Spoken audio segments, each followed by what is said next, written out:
Hi everyone, my name is Aria and I'll be your maitre d' for the evening. Tonight I have something a little different in store for all of you. It's no secret that we tend to be a bit theatrical, so what better way to honor our shenanigans than by showcasing them one party member at a time. So without further ado, please sit back, recline and relax, and maybe grab some popcorn as we take you through these pre-session character cinematics. First up, we have the trailer for Zack, featuring his Oscar-worthy performance of the life and probable death of Heinrich, the coffin maker from Vallaki. Who are you people? What the hell is this? God damn it, spaghetti. You want to trade? I'm not talking to you, dumbass. Anyways, it all started when I married at the bright old age of 18 years old. Her name was Agatha, and I was ecstatic the day that bitch died. Now that I'm a free man, I've been living it up. I have money. Holy fucking shit! Call an ambulance, somebody!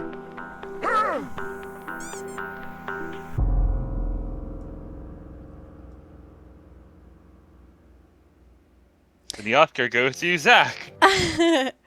So, has anyone checked up on him? Is he alive? Is he dead? I mean, assumingly he could be reunited with his late wife of 49 years, eating gluten-free spaghetti in heaven, so how touching. Spaghetti. Next, we have the righteous, the virtuous, Beligor Brightblade cinematic trailer. I thought you were going to say Lysander. Cut to the chase. Where's the bones, old man?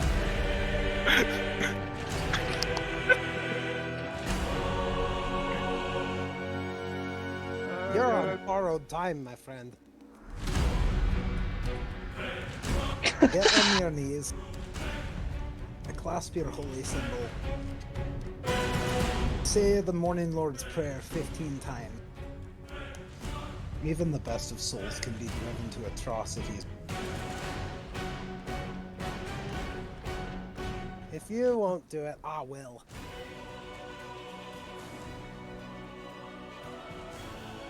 Big bastard!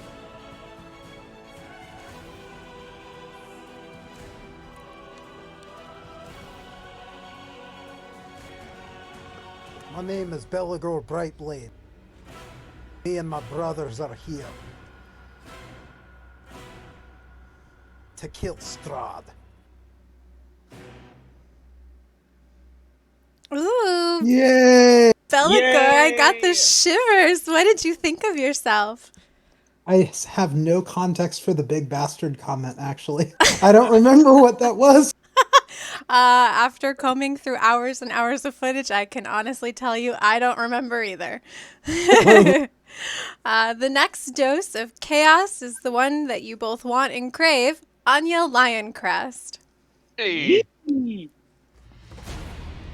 My name is Anya Lioncrest, former first sergeant of the King's Lion Regiment, hero of Yesterhill, circus performer extraordinaire, and liberator of Kresik. And I fear no one. Ah, Gwen! Oh. Those are sensitive. Run for your lives! Just to play devil's advocate, let's go one by one through our comrades and think what they might say in this situation. Okay, I'll go first. I'm Vesper. This is what I would say as Vesper. Okay, now you be Beligor. You are Anya, then who am I? I was going to have to beat the shit out of myself. Are you going to put on a circus performance for them? Remember, it's not dead unless it's missing its head. I think they're insulting each other's cousins. This isn't going well. Ding dong. Comrades, these remind me of a time my grandmother Ding dong. to run along. She lived on farm with many dogs and some angry chickens. When you run, you activate the hunt. Ah, this is hot. Belagor, quick, pee on my hands.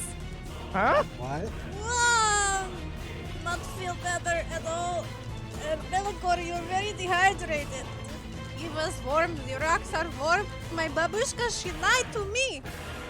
Thank God, it is not sticky anymore. Oh, now it is sticky again. What is this, Gwen? They're going to blame us for this. Oh, we're not finished. You didn't ask for the check. Are you okay? Gwen, I think we should try the front door. Whoa, that was a lot. But then again, so is Anya. Yep, that missed. Ding dong. That was Next. very fitting. About the quick, then I go to pee on my hands, and then everybody out of character's like, huh? What? What? Next up on the big screen, we have Lysander Gamalfen, the man in which you never know what you're going to get.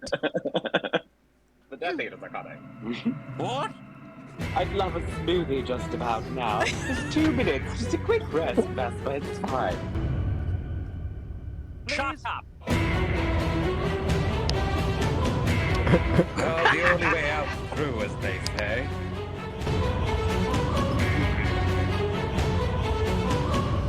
Ooh, now is it? Right. All praise the morning lord.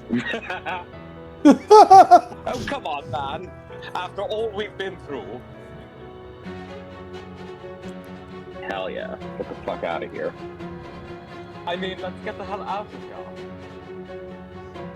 Do you want me to fireball these fuckers? Because I will. I've got one straight. No. Fuck you, Blinksy. You plot twist. Oh shit, oh shit. Somebody help me!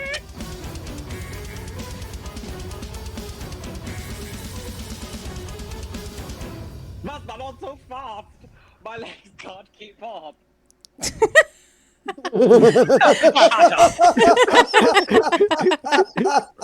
Shut up! Shut up. So cheeky. What are your thoughts, Lysander? Shut up!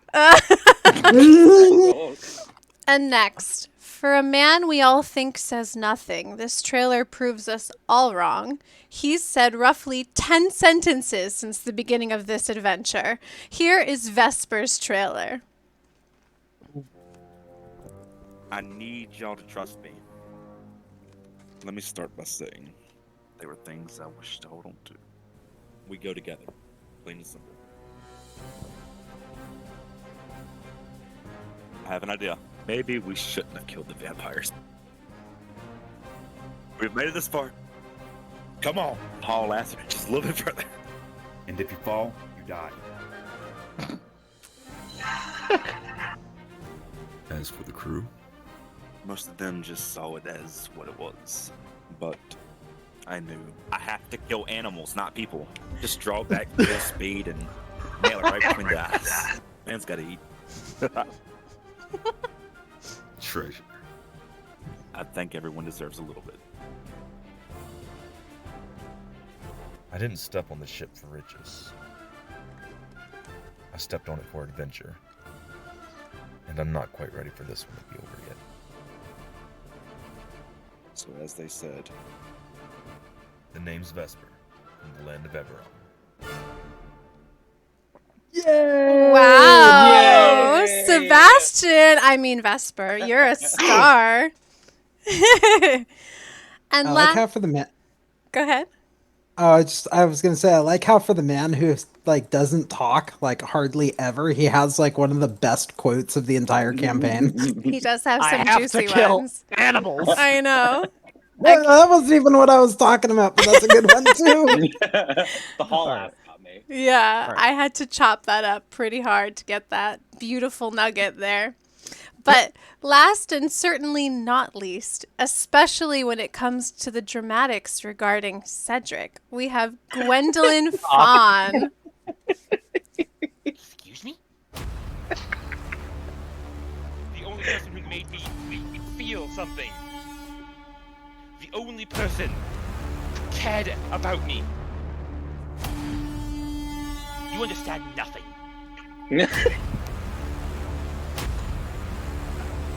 I feel like I'm in a Taken trailer. Mm-hmm. You do not see him as I see him. You do not know what it's like. I need Cedric. Gwen, I would have gone further, but that says it all. Can we take that as your love confession, Gwen? Ouch. Aww. Legit though, that gave me like Liam Neeson Taken vibes. Not gonna lie. Yeah, it did. That's what I got out of Cedric that. was taken, so it fits. Okay, and now for my last surprise, which I've kept hidden from all of you. This is my heartfelt tribute to you all. I give you our official intro trailer for tonight's game. Welcome in, friends. Are you lost? Or just looking to find adventure? Oh, well, why don't you join us? Here, just take my hand and maybe close your eyes as we enter into the mists of Barovia. It's okay. Don't be scared. We'll be with you the whole way. I promise.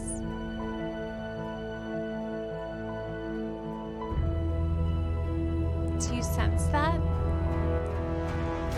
That's the spirit of a lioness, leaping into battle to protect you with everything she has and everything that she is. We call her Anya. You can feel that too, right? That warmth and light? I bet it's making you feel invincible, isn't it? That's the healing power of Belagor. Those swift movements from the shadows? No, it's not your mind playing tricks on you. That's Vesper. He's a master in the arts of swordsmanship and martial arts. And yes, he'll always have your back. Oh, do you like animals? Well, then you're gonna love Gwen. She commands them at will and can even take on their forms. And when it's all over, she'll warm you up with a cup of tea. And when you need fire and brimstone to rain down from the sky, or to freeze your enemies in place, call on Lysander. He always has tricks up his sleeves. Who are they, you ask? Oh, my apologies. These are the heroes of Game Day Hype, an amateur group of adventurers led by their fearless leader, Zachary, who ensures that every game is filled with excitement. What? No, of course not. We'd never leave you behind. So, are you ready? Oh, good. Because, well, it's time. Here we go!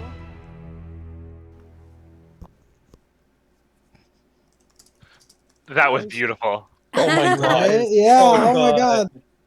I think I speak for everyone when I say, well done, Arya. Yeah. Aria, inspiration for that. Thank you, thank you. I'm not crying, you're crying. Zach, can I genuinely ask if Anya can get inspiration for that intro? Well, it's time for me to put on my mean DM hat because she already has inspiration. Oh. Damn it. Wait, can I have inspiration instead? No. Okay, damn it. Well, that being said, everyone, I will pass over session to Zachary so we can officially start game. I hope you all liked your intros, and I hope you will forever remember them in your hearts because I'm exhausted. Oh, love you. Love you guys. Anya. We love you too. Now, time for me to fuck you all up. I mean, DM this amazing session tonight. All right, so where we last left off was in getting all the other parts of Van Richten's plan together. You now have acquired the hot stones that he has asked for. You've also gotten all of the silver powderized by your good old friend Smitty. And now you all are over outside of the windmill, where the suspected hags are, which Van Richten's pretty much damn skippy straight that they're definitely hags. There's no if, ands, or buts about it. And one way or another, you gotta find. He wants to try and utilize the windmill to try and enact his plan, so that you all can get to Castle Ravenloft with Strahd occupied. So now we're gonna pick up. It is the next morning. Van Richten is awake before all of you, as per usual. He's drinking some coffee and staring kind of at the windmill. One of his hands are resting on his tiger's head Did you as make he's tea? just staring. Yeah. What's that, Gwen? I say when Gwendolyn gets up, she asks Van Richten, "Did he make tea? Did you make tea?" No, coffee today. I'm going to need to Okay. reach up. I'll make my own tea. She calls out to the rest. Would you like it tea or coffee? I'll take coffee. I think I'll need it. And Anya will take tea because she thinks coffee might have her eye twitching. And I don't want my eye twitching because when my eye twitches, then my arm twitches, and then my axe twitch, and somebody gets hurt. Your ass twitches. What? My axes, Belagor, axes. Oh, okay. Well, I'll have the coffee. All right. Vespa. I suppose I'll take some coffee as well. All right. Gwendolyn makes a tea for herself. And Anya. While we're enjoying a cuppa cuppa, I do have a question for you, Van Richten. Do go on. Well, it's about these hags. I don't know much about them. I thought maybe you could enlighten us. What are we to expect? Dark magic. Well, usually, however, what also to expect is that generally they have access to other minions, servants. That and hags generally have their home as a coven. When inside of that coven, they are empowered to a degree. So,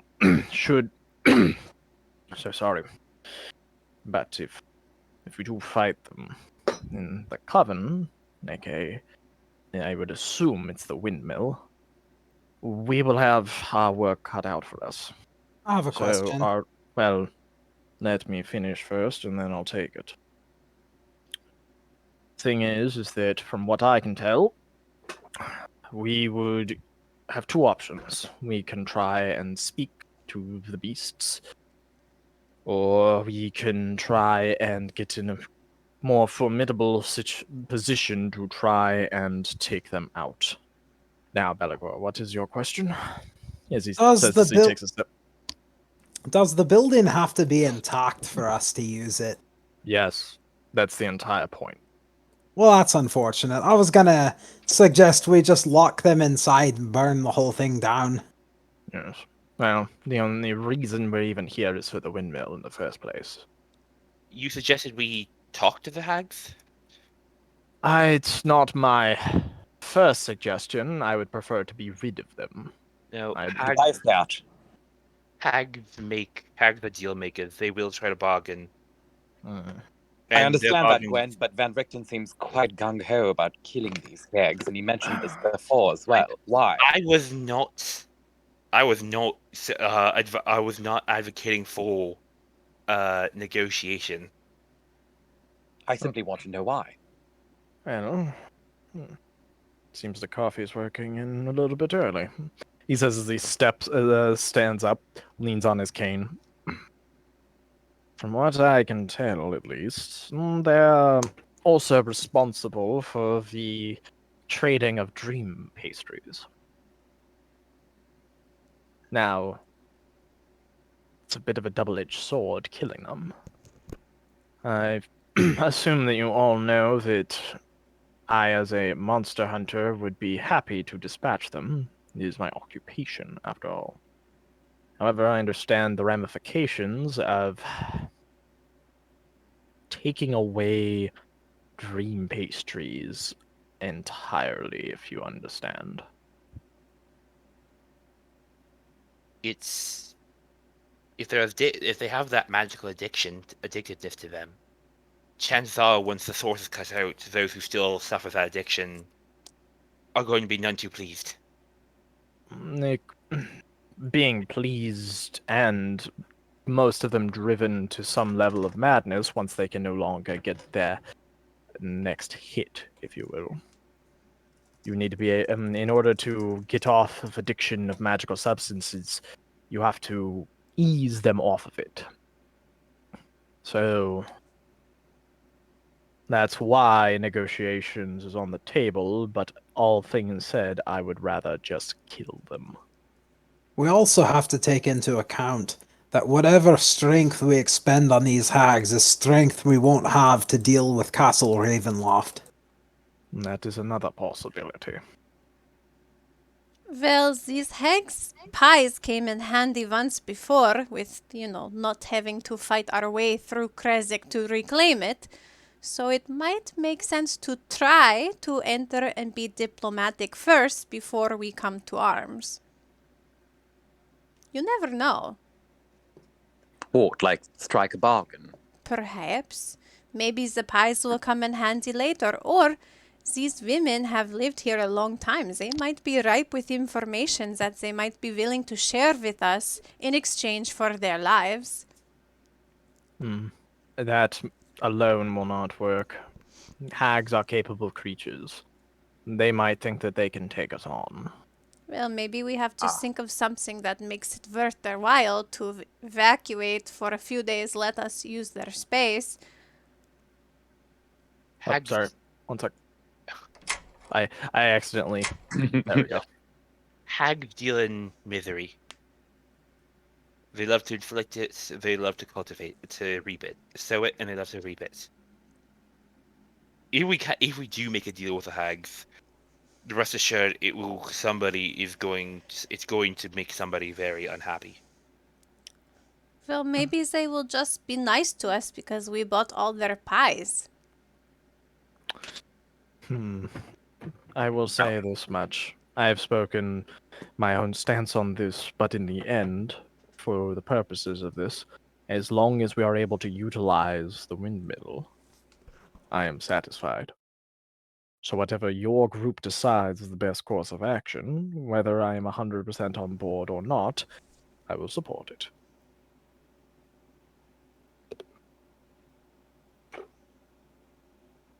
Very well.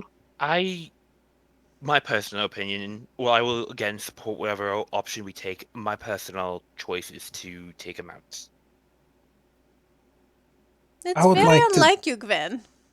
What? That's very unlike you. You usually want to save everyone. I'm just saying, this is the first I've heard you pick up a pitchfork and yell, "Ah, down with the witches!" We've dealt with hags back in Tempest. They've caused a lot of misery. They are nasty creatures.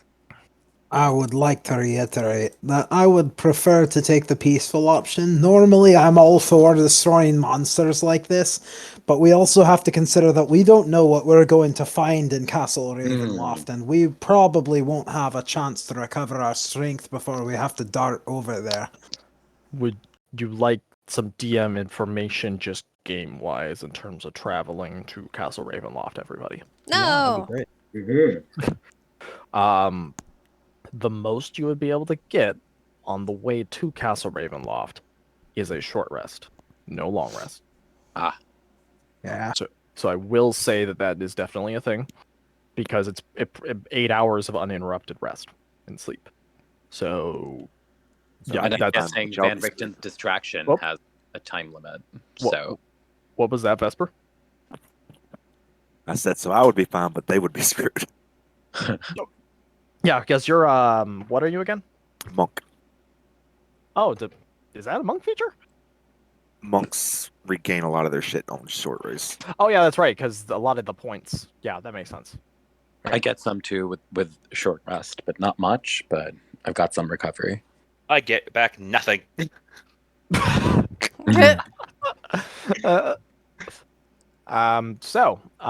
Party.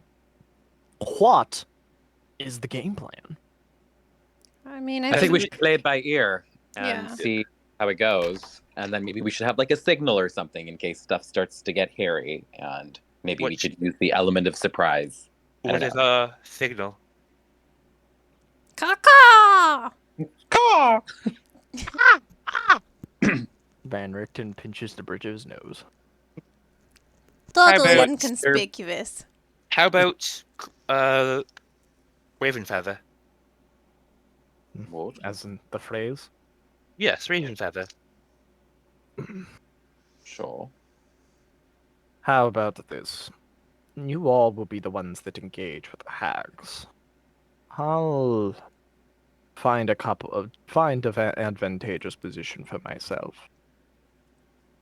That and Misha hungers. Give her some of the pies. I tried that once. Did not go well. You see, and then Misha just goes meow as she says that and leans on their back. There's no harm in getting more information. Lysander produces a spider from his pocket. This nasty looking pitch black spider. You all remember TikTok? Oh, TikTok, you look so cute. Sorry, let me know if that was too much. If No, if that was TikTok perfect. wouldn't. That's Okay, exactly perfect. what I'm saying. Okay, just yeah. My plan is to send our little friend out to do a little bit of reconnaissance for us once we make it inside the windmill. Perhaps we'll pick up on some more information that might come in handy in making our final decision. We don't know what these hags are up to and what they're doing.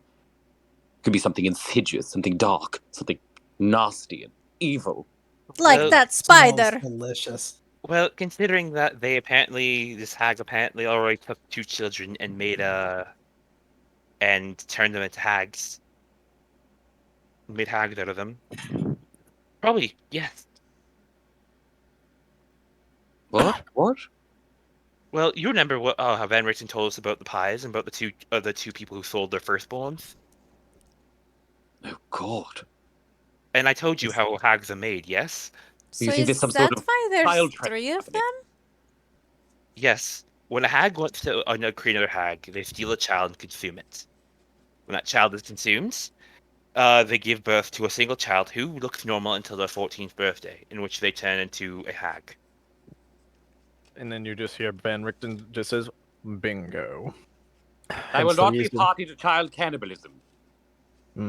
But neither will I, and that is one of the reasons why part of me does prefer to dispatch the creatures. However, I understand our current situation, and we might not have time to be able to get into a full fight with them. Because they will not be a breeze. They are capable creatures. And in order to make sure you're successful, you cannot go at it without your full strength. If you do, you will falter. Which is why, as pain as I must admit, diplomacy is a much more reasonable option given the circumstance. But I will say, at some point, I am going to kill them.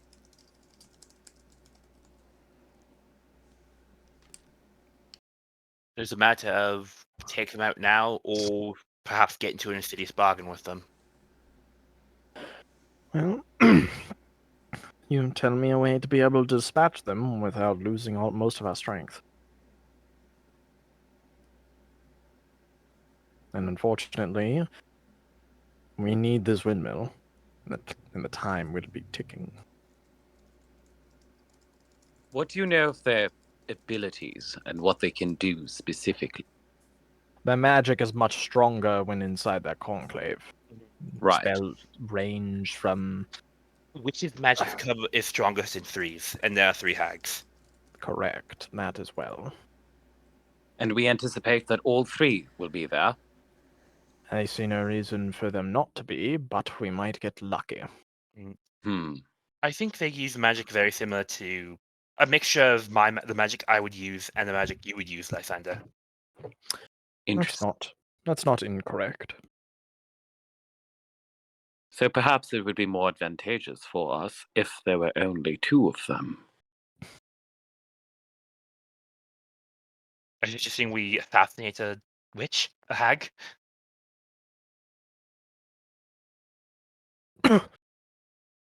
What?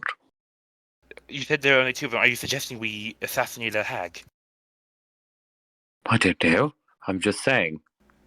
If there's just two of them, then they're potentially weaker. And if we luck out with them just being two, might work in our favor. Again, we really need to consider conserving our strength. We can always come back and kill them later when we don't need them to get when we don't need to get to Strahd.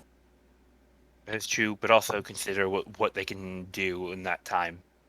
Right. So then diplomacy until, We'll see. we kill them. We talk to them, we try to make it a bargain, and if the bargain is not worth it, well, violence it is. I'm all right with that. Other ones. Anya? Vespa? Do you have opinions? I mean, I will sharpen my axes in case, but I said from the start I think we should try talking to them first.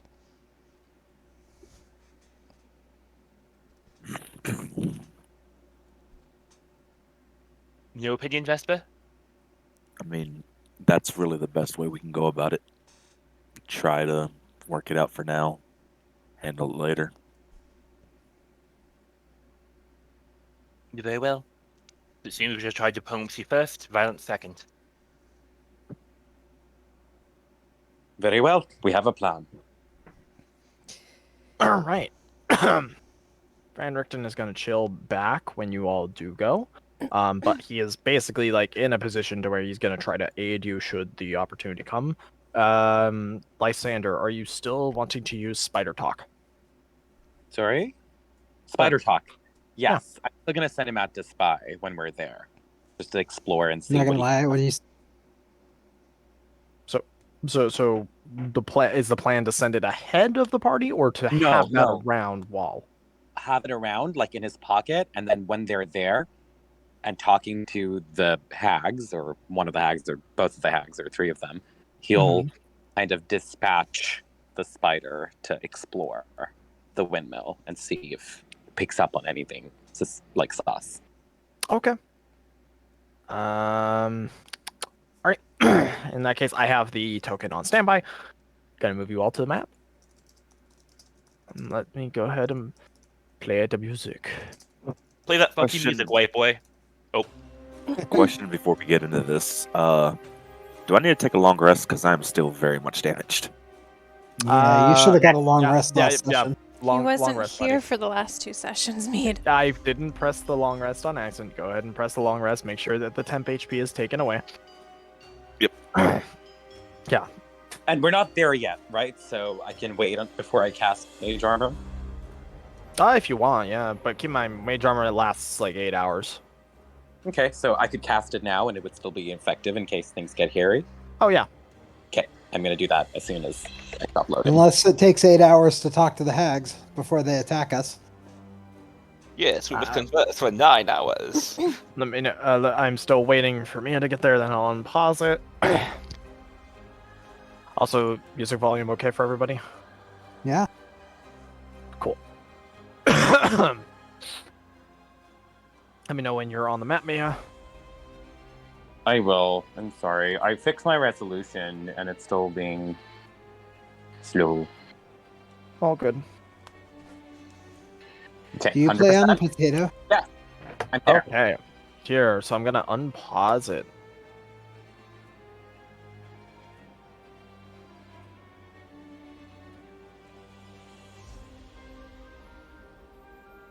So you all are able to move freely, so go ahead and move if you wish, wherever you want. Okay. Yeah, Raven's Feather if you run into trouble in there. Will do. Gwendolyn's gonna knock. 1 sec. Oh dear, I wonder who might be at this hour. And you hear him, like, just... And you hear somebody come up. And you see a little... 1 sec, let me go ahead and move it there. As Morgantha opens up the door. Ah! I knew that I heard a little bit of familiar noises outside of the windmill. What brings you here on this fine evening? We wish to speak with you, Morgantha, and your sisters. No? My sisters? What business do you have here? You know that you can't buy pastries from the source. You have to wait until they're ready. And you do smell the aroma, and this is what the entire party smells. As the door opened, right, the aroma of freshly made pastries and stuff like that is kind of like escaping and such. And then she says, so what business might this be? She says, kind of poking her head around, looking at you all. We wish to make use of the windmill. Windmill? My windmill? Our windmill? You just see Anya start waving, and she's like, "Hello, babushka lady, do you remember me?" I do indeed. Large ladies such as yourself are hard to miss, especially with your height. Ah, yes, your pies went over perfectly. Thank you so much for selling them all to us. Yeah, my pleasure, dearie. Yes, do stay down below. Come in, all of you. I will go fetch my sisters. Oh, Now, thank please, you. do not dally and do not touch the pastries. We do not know what may or may not. Also, you just closed your door in front of your friend, Lysander. Oh, shit. Go ahead. Vesper. Yeah. Gwendolyn motions Vesper to come over. And Lysander takes this opportunity as Morgantha, or when she turns her back to go upstairs to fetch her sisters, to release the Karakan. I mean, it's familiar. Spider talk. Gwendolyn is going to try as subtly as she can when Morgantha goes upstairs, pop out a tooth and hand it to Vesper. Anya's gonna kind of stand in front of the stairwell so that when they come down, they have to go through her first, just in case. All right. So, Spider following. All right, you can move it. Oh, there it is. Okay, cool. Yeah. Just know that you might. Actually, let me go ahead and. There's no reason, so I'm going to turn on navigation for the scenes and such, so that you can go back and forth between where your spider is. And on all that. Sorry, 1 sec, everybody. Okay. I have to very quickly BRB. Sorry. No, you're fine. Well, while they are AFK, I'm going to take the opportunity to grab a drink really quick. Go ahead and click so you go to the first floor. Also, that's fine. But I do have a description once everybody is back. All right. And Lysander, with your spider on that floor, Morgantha goes up and you hear muffled from the okay. Go for it. So are you just having it straight up follower? Yeah, but like that will require a stealth roll. Okay. Is there a way to do it sneakily, like just along the wall? She still notices. No, yeah. Whatever form it is that your spider is doing, it's just a stealth roll. Okay. It has a little like tick mark on stealth. Does that mean it's proficient and has advantage, or proficiency does not mean advantage? It's just the higher modifiers. Alrighty. Ooh. Sorry about that. No worries. And if you see on the first floor, it's just straight up following Morgantha, right? Yeah. So go ahead and move it to like here, right? Okay. Well, you have to follow this, yeah. And then move it to here so it goes up, and you'll see. Yeah, it's going to be a little bit of a pain in the ass for you. Not gonna lie. Morgantha says, "Sisters, we have company today. Let's see what fortune brings. They say they have use for our windmill. Why do they require our windmill? That is what we will be discussing with them. Do any of them have supple flesh for consumption? No. Oh, God. All of them have muscles of some sort, though the thin one seems fine. And I must say that the one that reminds me of a couple of sisters I've had before reminds me very much of it." And then she says, "Now, come along and let us wait for Mia's thing to load." Yeah. I'm still on the first floor. No worries. While that's happening, is everybody back? I'm back. Like that. Well, wait until you get to the second floor, and then you'll see it. But let me get this description out. Don't worry. So this is a description for everybody who's on the ground floor. Lysander, you're not really taking this in because you're looking through the eyes of the spider. Yeah. And so you see tons of clutter around everybody. You see all different like arranged pastry things. It smells lovely. There's a bunch of warmth coming from the brick oven that they have besides and such. There is a staircase that leads up to the windmill and such. And there are little like flakes of something on the floor, almost like dust of sorts. It's But totally other than bones. that, other than that, you see, a couple of pastries right in the oven cooking. Lysander, you see two other women that aren't as easy on the eyes as Morgantha. They look very, very rough and overall just kind of like very much voodoo witch looking, right? Right.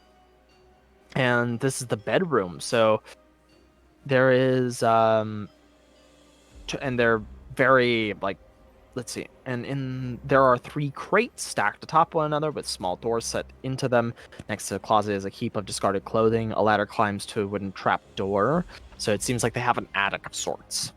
And so it says, "Now, my sisters, let us come and treat with them and see what it is that they want.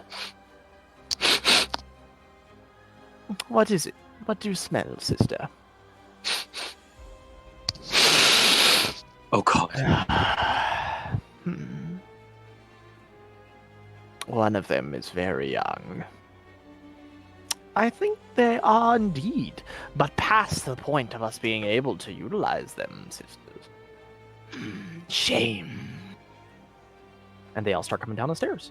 Lai is narrating all of this live to the group. Oh, you are?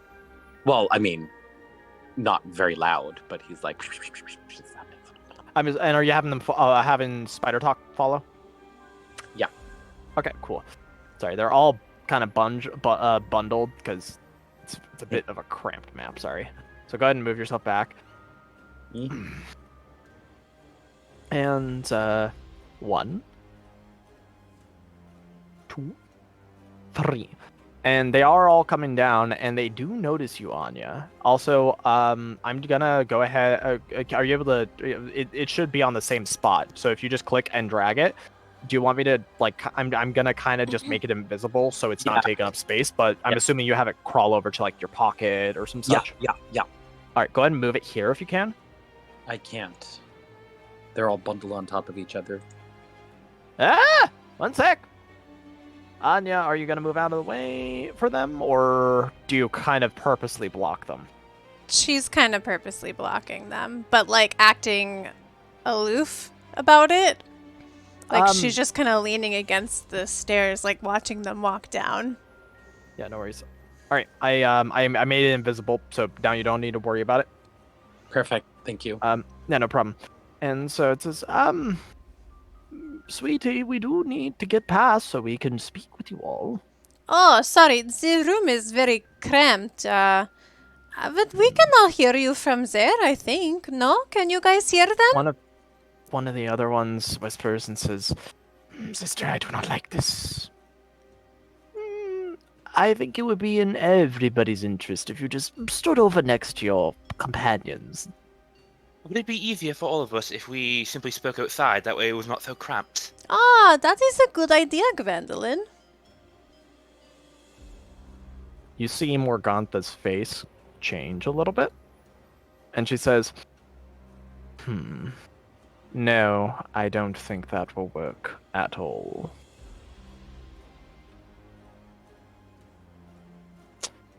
We know the game you're playing.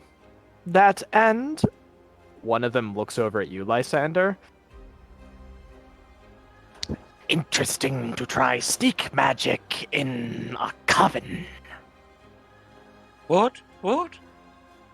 Man. It's no use playing dumb, Lysander. Look, ladies, violence is going to be an extreme last resort here. We've got much larger business than dealing with a coven at the moment. You see, like, the two sisters behind Morgantha kind of seem ready. Like, they're kind of, like, itching for it at this point. Belagor doesn't even have his weapon out at the moment. He's very obviously here to talk. Persuasion, Belagor.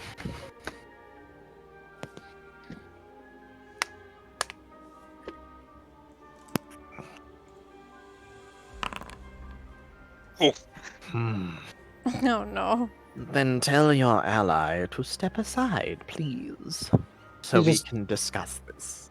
He beckons to Anya. It's all right. Let him through.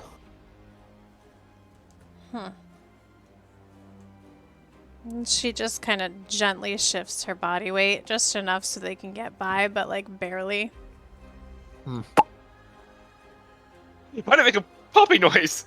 Okay, I thought it was funny at the time, okay? No, it is funny. It is funny, but just weird. That was her hip.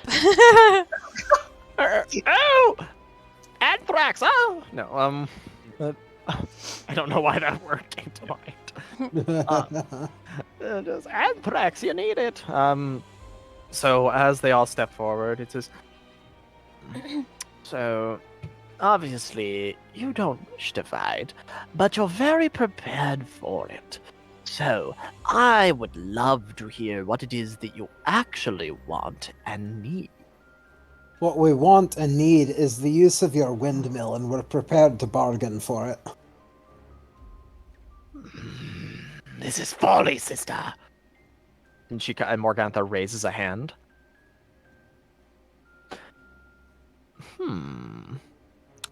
You understand that this all would come at a price. Our windmill is quite needed for making pastries for the good people of Barovia, you see. Surely you, of all people, understand the need for genuine joy for people? Of course, there's always a price for everything. What's yours? Now, that is what I like to hear.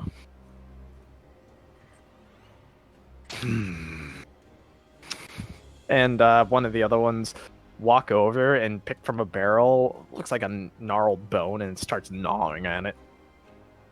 How big is the bone? A femur. Like, does it look like an adult femur? Roll me a d2.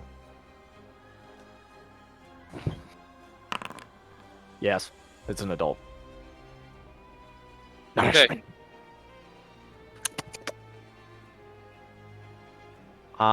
This is,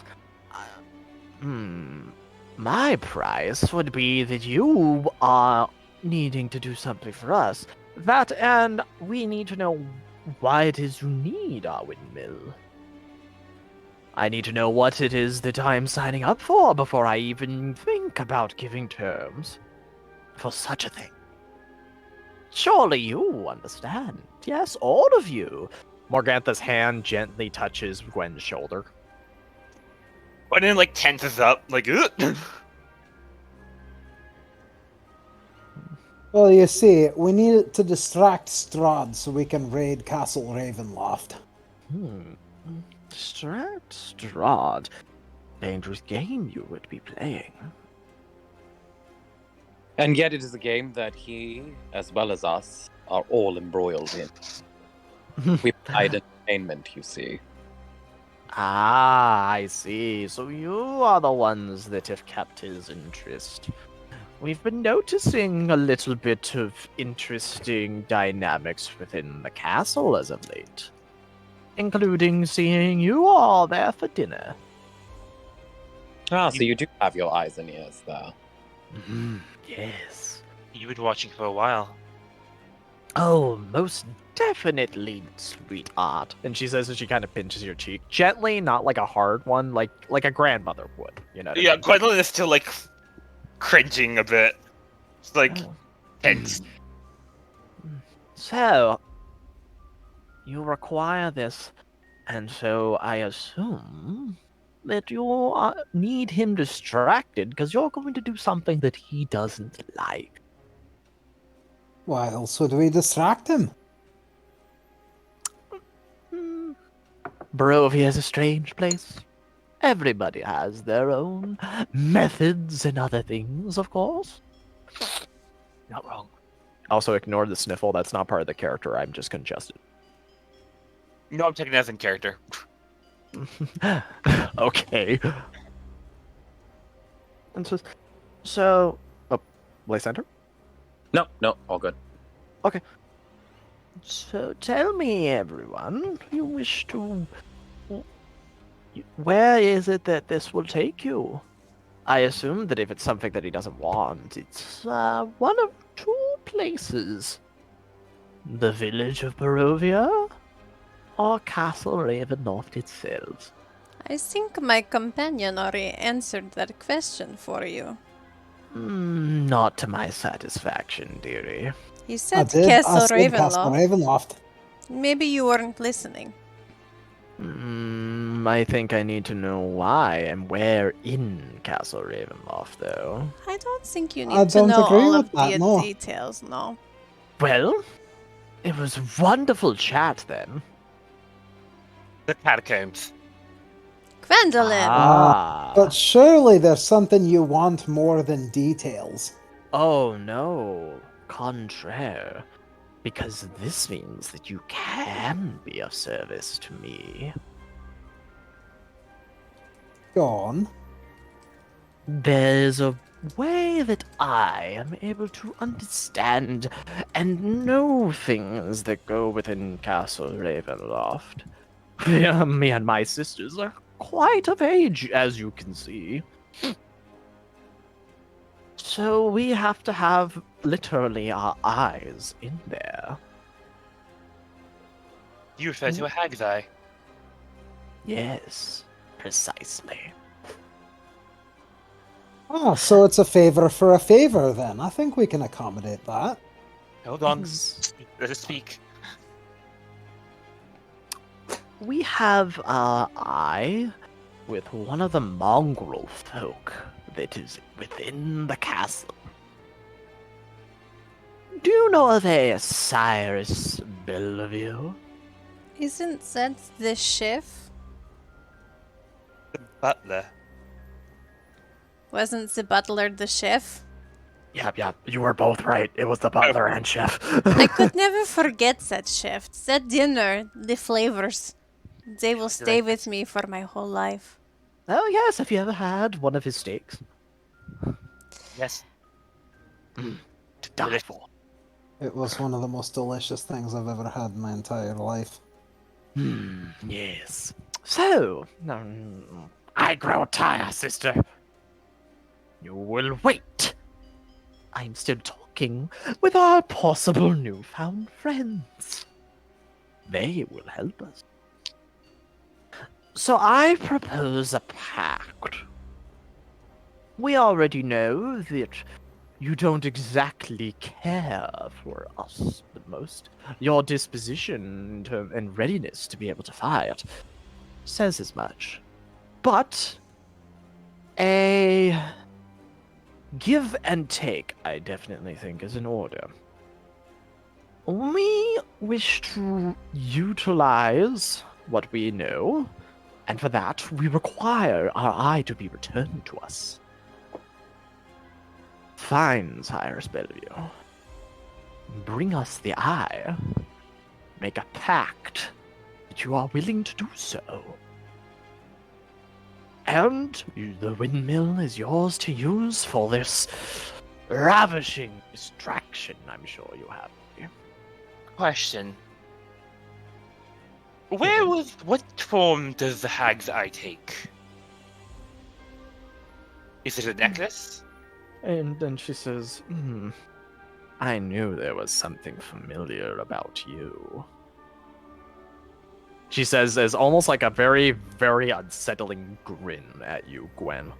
You know me? Of your people.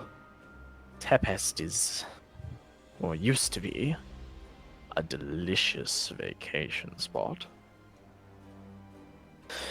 But I digress. You see, because to answer your question, it is a staff. Staff.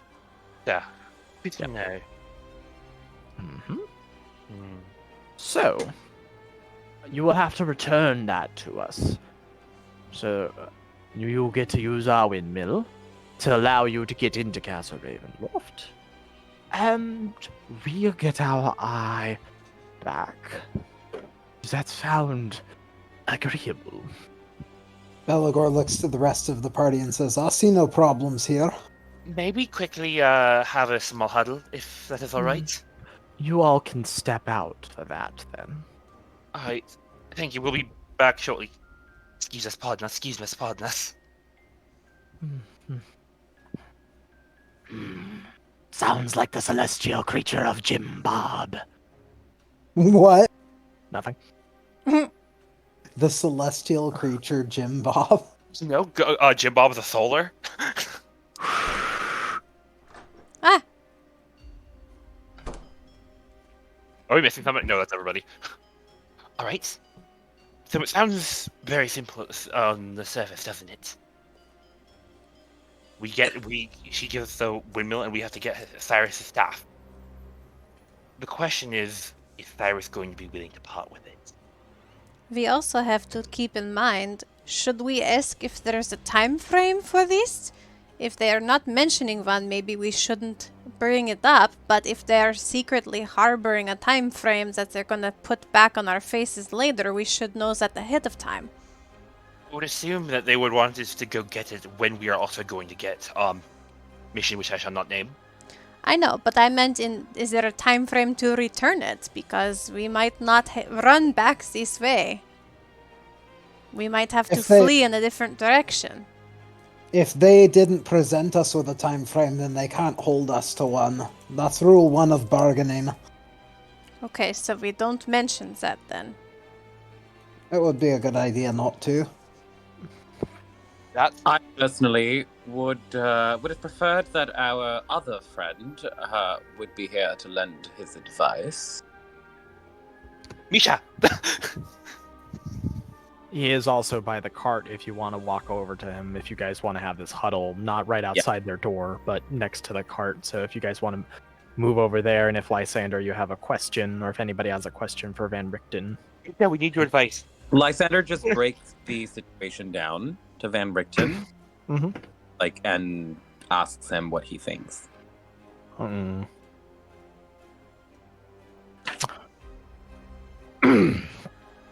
Well, understand that if they probably do have a time frame in mind, they're not fools. So expect to be given one if they haven't already given you one. Don't bring it up because maybe they will forget. However, I would say that in terms of our best options, if they're willing to do so, then we are not exactly in a position to say no, at least at this time, from what I can tell, unless we fancy doing battle with them now. I see that they weren't able to be drawn out from the hut, as it were, or windmill. Unfortunately, no. Damn it. Unless, of course, Is I don't there a know. reason they won't leave the hut? That is their coven. That is their cauldron. Remember when I was saying that they are empowered when they are within their coven? That is practically proof that the windmill is their coven. So if they leave that, they're at a less advantageous position. If only there was a way to flush them out. If we want to go with violence, but for diplomacy, those are not terrible terms. And he says, the only place that you wouldn't have to go through the windmill anyways is the village of Barovia. In order to get to Valaki, Krezik, Argenvost, or the Wizards of Wine, you technically have to pass the windmill. So we'd have the eye. Yes. So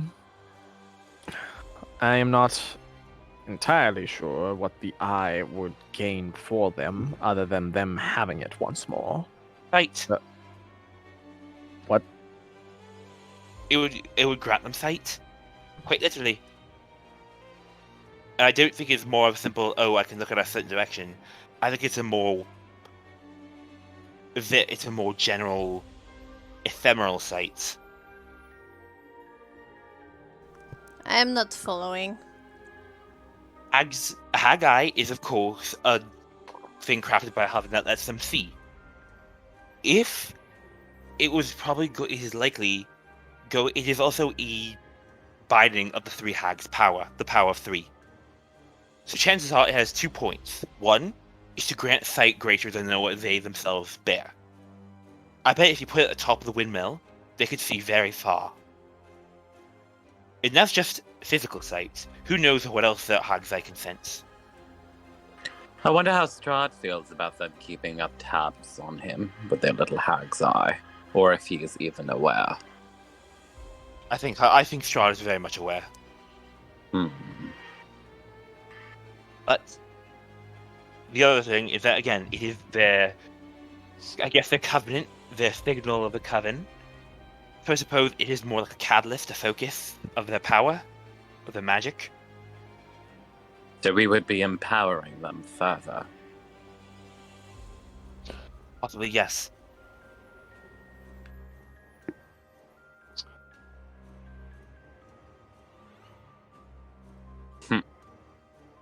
Don't like it. I can't see if we have any other options. None that don't involve combat, at least from what I'm able to see.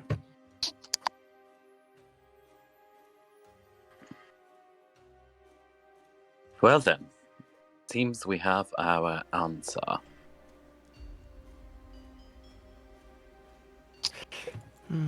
Let's just hope Cyrus is amenable.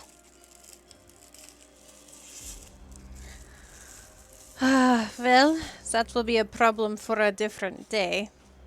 It will be a problem today, likely, if we use the hag. If we start this plan today. Well, that'll be a problem for when we get there, then. Right. Any last-minute objections or questions or concerns? No, not for now. Misha, do you have any commentary? Meow. Well put, Mia. Go back and give them our answer. All right. Knock, knock, knock. One sec. Yes. I look to the others just to make sure there's no last-minute objections. Hello, grandmother.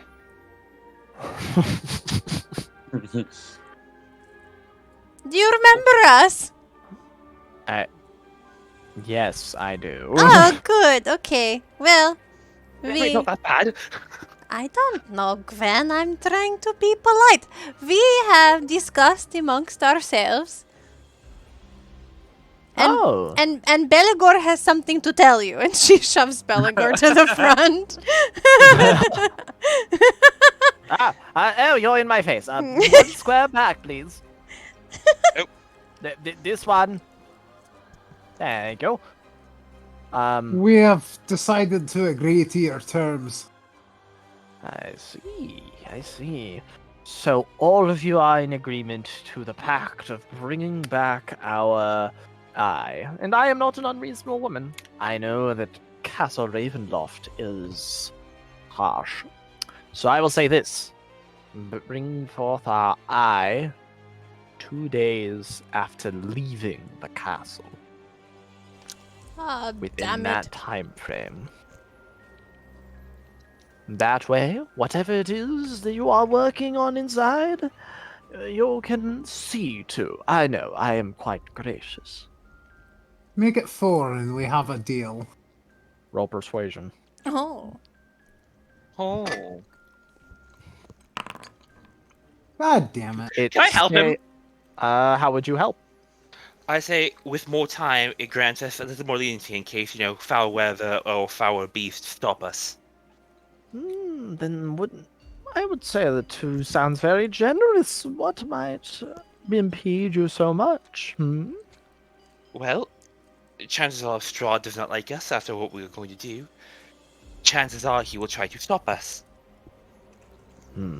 I seem to recall us buying your entire inventory of pastries.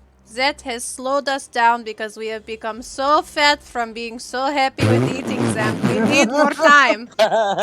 Okay, so a mixture of things. Beligor, do the advantage button. But Anya, because that's so out there, give me a deception. Because that's not true. Can I use my inspiration? Yes, you may. Okay. Thank God. There's a pause as the witches look at you all. And you hear from behind. That content quite hard. What did they say? The fat content is quite high. Oh.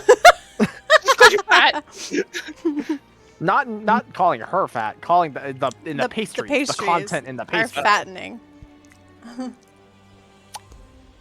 I'll meet you in the middle. 3 days. I can accept that. All right. And he says, she looks over, and all of you are in agreement. Yes. And she's beckoning the party to speak up. All of them. I am in agreement for the 3 days as discussed. I am in agreement as well. Likewise, to the terms as discussed. We get the eye and we bring it back. So you agree? She says, looking at you, Vesper. I agree. Beligor? I agree. Hey. Right. So, as you all say that you agree, you notice not something that's painful, but a rune gets inscribed on all of your wrists. It perfectly matches one that Gwen already has there. No. Oh, no? This is a different one. What does it look like? What it looks like is that of a raven. So the symbol for raven. So it would so think of it like as rune, have you ever seen runic art, right? So you take art and then you have like a runic style on it. Kind of. Well, it's like that, and it's an outline of a raven on all of you and your wrists. Then the pact has been made, as her wrist also gets a similar one. All right, you all now have made the pact with the witches. To which they say, Morgantha enters. Go ahead to your cart. Me and my sisters will be shortly, and you will have the location.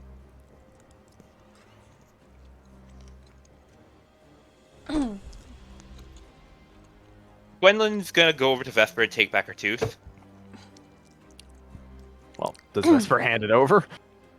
No, it's mine. Go on, Lysander. I don't want any of you to be the last ones away from the door. Just in case. Does Vesper give back the tooth? He'll give it back. Okay. Gwendolyn Lysander is gonna perfectly at his wrist. He's like, take the tooth and try to slide it under the door, the beneath the other side of the door. It gets crushed Gwen. as soon as you do that, and then you hear from inside. We know your tricks, dearie. All right, have a good evening. Bye. Lysander, you were trying to say something. oh, he was just looking at his wrist warily, being like, great. Hacked. It's just a rune, Lysander. Shut up, Gwen. Shut up! Why is that so perfect after having seen the damn cinematic? Also, if Gwen will recall, she's not on the best terms with Lysander right now. Yes, you're right. Gwendolyn turns to Misha. Oh, Misha, we're really in for it now. Yo. and as that happens, Van Richten rubs a hand on it. I know, girl. I know. You're tired. I know. And then Van Richten says, just two old cats trying to convince the world we still got some fight left in us. Misha isn't that old. How old? Both have Misha, is plenty Misha of old? fight. Well, let me hear what Belagor said before Sorry. that, Ren. He said, you both have plenty of fight. I've seen it. And and he nods. I appreciate it. For reference, Misha, Misha, the tiger, is 11. How old does it? Do you know? Does anybody know how long tigers live? Depends if it's in the wild or captivity. Usually 10 years. Oh, Misha, you are ancient. Ow. I give her lots of scritches. That's like the general one. I think that like the longest they've ever seen is like whatchamacallit, like 20 in the wild or something like that. But she's not wild, she's a domesticated, so she's got, the average is between 14 and 16 years, but there are a lot of tigers in the zoo that are up to 25 years old. Tigers have been known to live to the age of 26 in the wild. Oh, who cares? Okay, the one that I showed and saw was 11, was that 10 was like maximum. So that's what we're going with. Okay, Misha is very old, but Also, it was the first thing that when I checked, Google showed, so...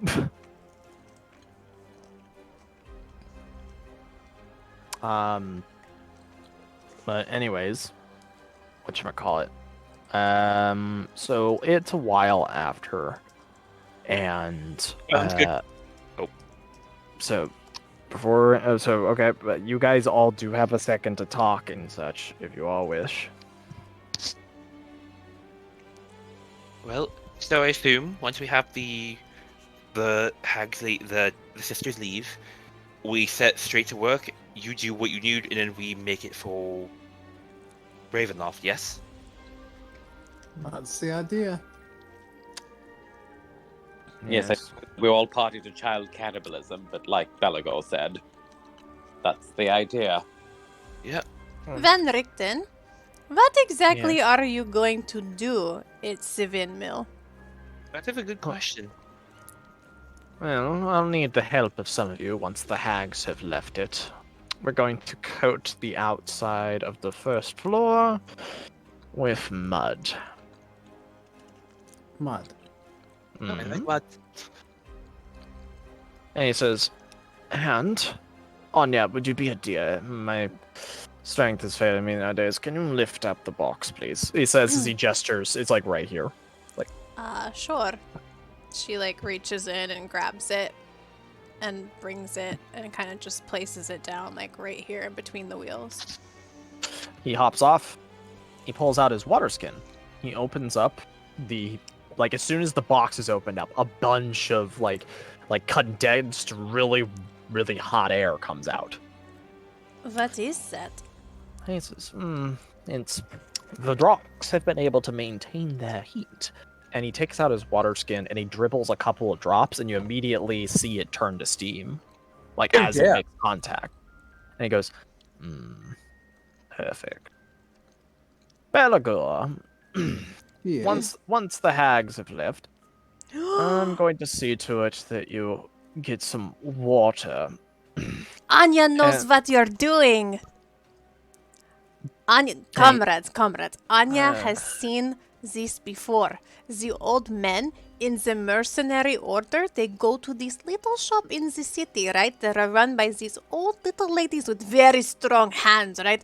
And you go into this little box and there's hot rocks and they put water, it gets steamy, and the men, they go in there naked, wrapped in a towel, and you just hear them grunting and farting, and they come out. I don't think he's suggesting to create a sauna for... that is the name. You will all see in due time. He says, smile. And he says as he closes it up, and as he does that, the hags come out. Road trip, ladies! And they all start heading to where their cart is. Zach, so this is happening right now. Like, the pact is that the distraction can be done now while we go to Castle Ravenloft. It's not after. What? Sorry, I must have misunderstood. I thought we had to bring the staff back with us first. No. So remember, they're saying that, hey, you have to go to... So I'm going to give everybody kind of a breakdown just so everybody's on the same page. So what it is that they know that you need to get into Castle Ravenloft. Mm-hmm. Where what they need is also in Castle Ravenloft. So while you're there, they want you to acquire their staff. And while we do our own thing. Correct. Esmeralda. And that's why they said you can take as much time while you're in Castle Ravenloft. But once you leave, that's when the 3-day timer starts. Got it. Okay, cool. Okay, everybody on the same page. So far. Okay. And so the hags are going to leave. They do have several sacks full of pastries and such as they walk towards their cart. What's that, Gwen? I just wave and say, have a safe trip. We will.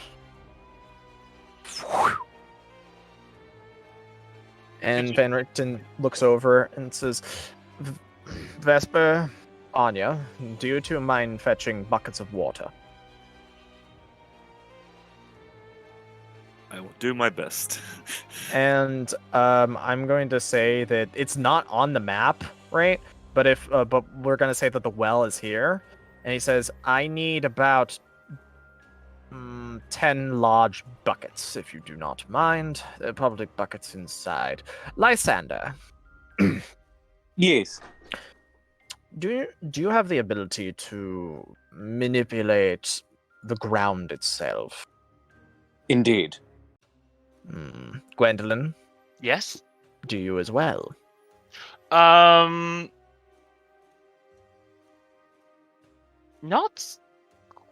quite.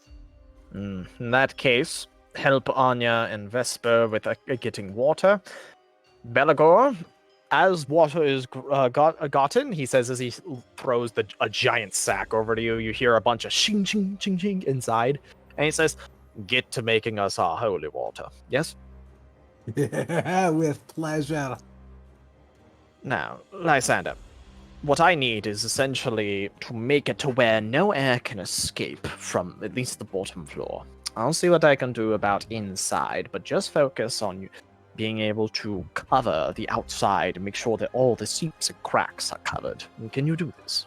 You want me to pack the outside with dirt and soil? I would prefer mud, so if you could make it, wet in the consistency of mud, I would prefer that. But if it's only dirt, we have what we have. I think I can manage both. All right. I assume you're using the spell that I'm thinking of.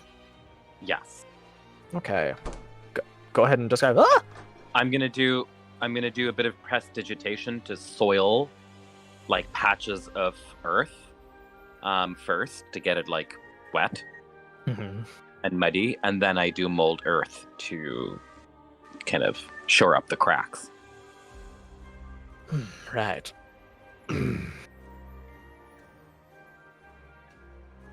So Lysander's like waving his arms around and chanting and doing stuff.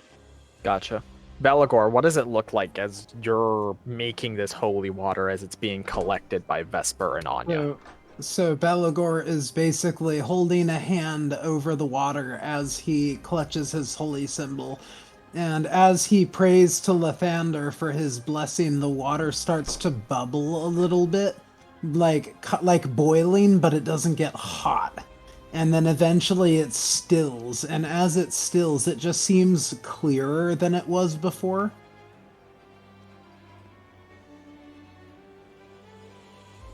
Why do these buckets so heavy?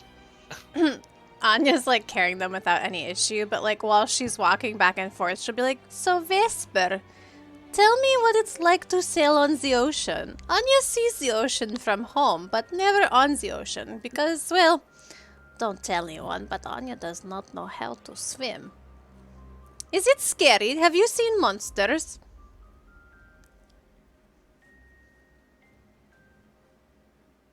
He'd give a half laugh as he's clearly struggling. Here, I'll take your water strength. pail. You talk to me while I carry. And she just like picks up two like it's nothing. That'll work. I don't know. The sea is freedom.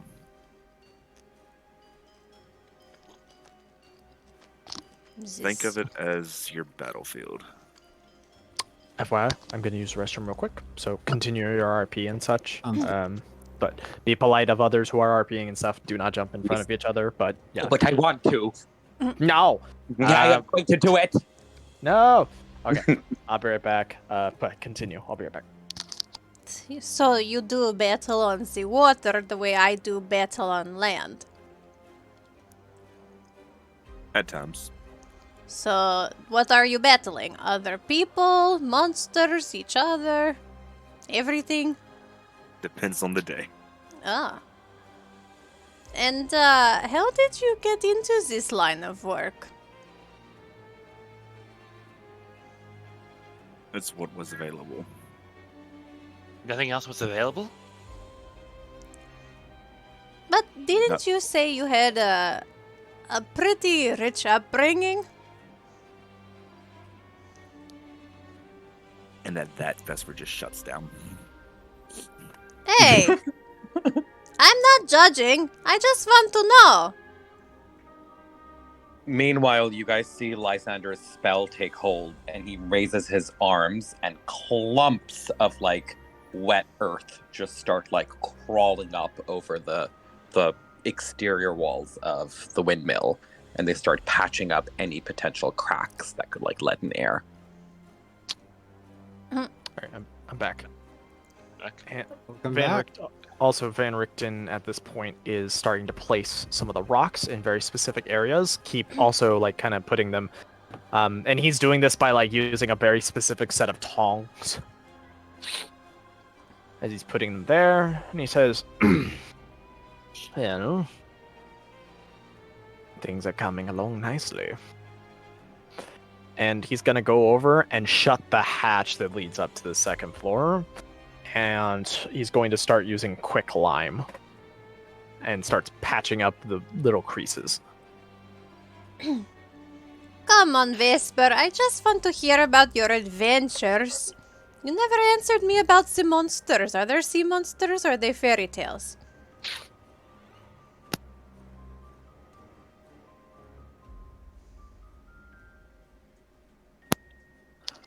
You have effectively made Vesper shut down. Vesper! If I'm going to be carrying your bucket, at least tell me about the sea monsters. Nothing quite as ever as scary as you. As me? You think I'm scary? You have your moments. Does that You mean do. I am part sea monster? Oh God, is that a title? Oh my god. Anya, I think it's a bit of a jump. No. Wait a minute. I'm trying to come up with new title. Anya, the Ferocious. No, it's not scary enough. Anya the Anya. Scary? That's too literal, Gwen. You need to instill heart and fear into the hearts of the people who hear the title. Anya does a pretty. Anya the Big? That is literal too, Gwen. We know I'm tall. It will Well- come to me. Don't worry. Well, what is the most scary thing about you? My exes. Anya the Wielder of Axes? Maybe my temper. No, that's... I don't think Gwen understands what literal means. Yeah. But I just don't understand the point of these titles. Gwendolyn, they are a list of your accomplishments. How will people know how badass you are if you don't tell them all the things you've done in your lifetime?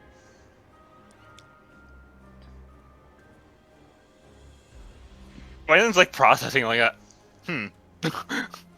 Meanwhile, Lysander is getting a bit dizzy from the effort of like creating this much dirt to clog up the outside.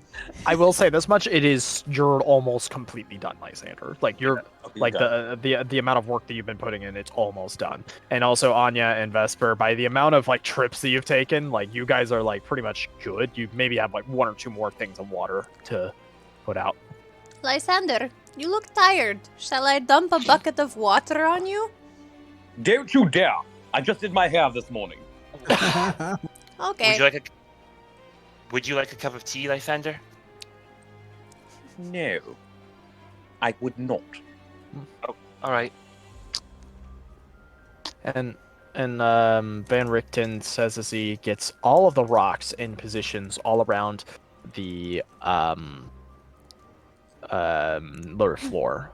He starts taking the buckets and like hefting them up, clearing off tables essentially, and having them right next to where these heat rocks are.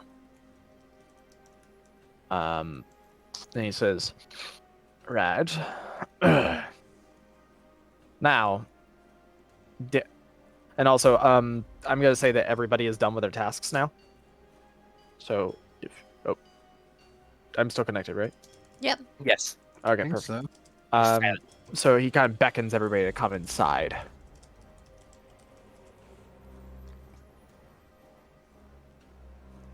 So, Lysander and Anya. Come on, I'll be right there. Oh shit. No worries. I keep closing that.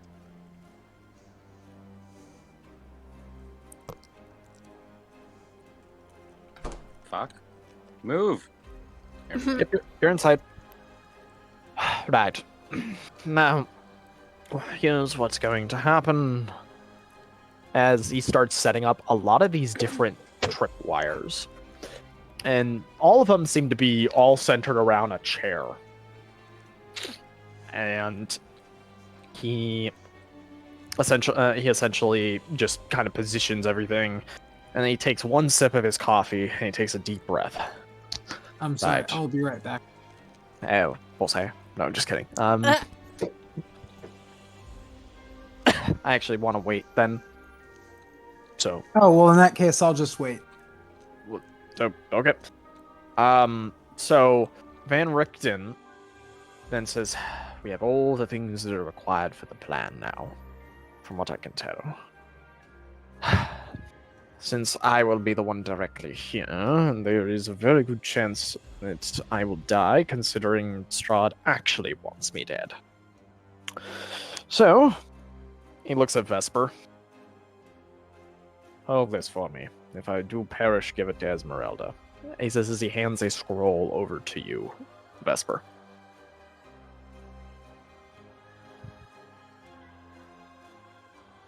Vesper will take it. Yeah. And put it into his bag. Okay. And just notate that, however, nothing especially about it other than for RP purposes. Right. So the plan.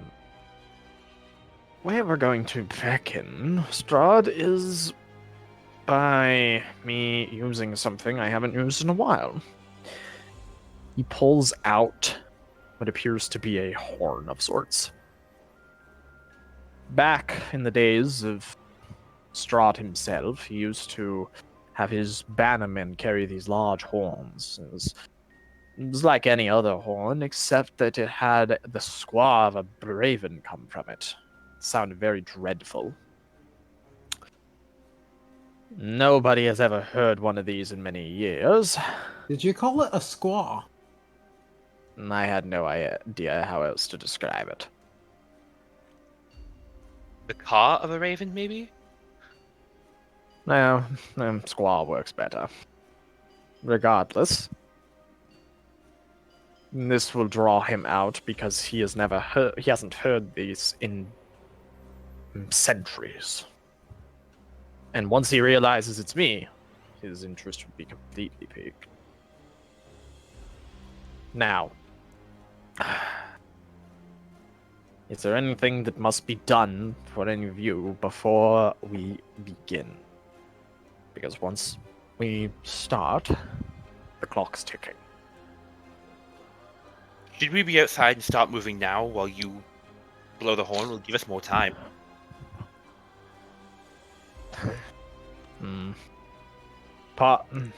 That I will leave to you. On one hand, you are not actively moving along the road. You might not draw some of his attention. On the other hand, having you close by might prove suspicious.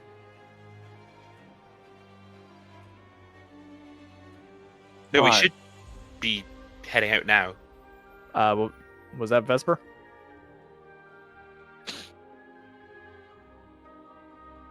Did I hear you? Nope. Anybody else? I thought I heard somebody else too. Lysander, I think. Yeah, it was me just saying, then let's get a move on. Right. So, I have a couple of options for you all. I can say how it looks and what this distraction actually looks like from the perspective of, or do you want me to keep it of the perspective of your characters?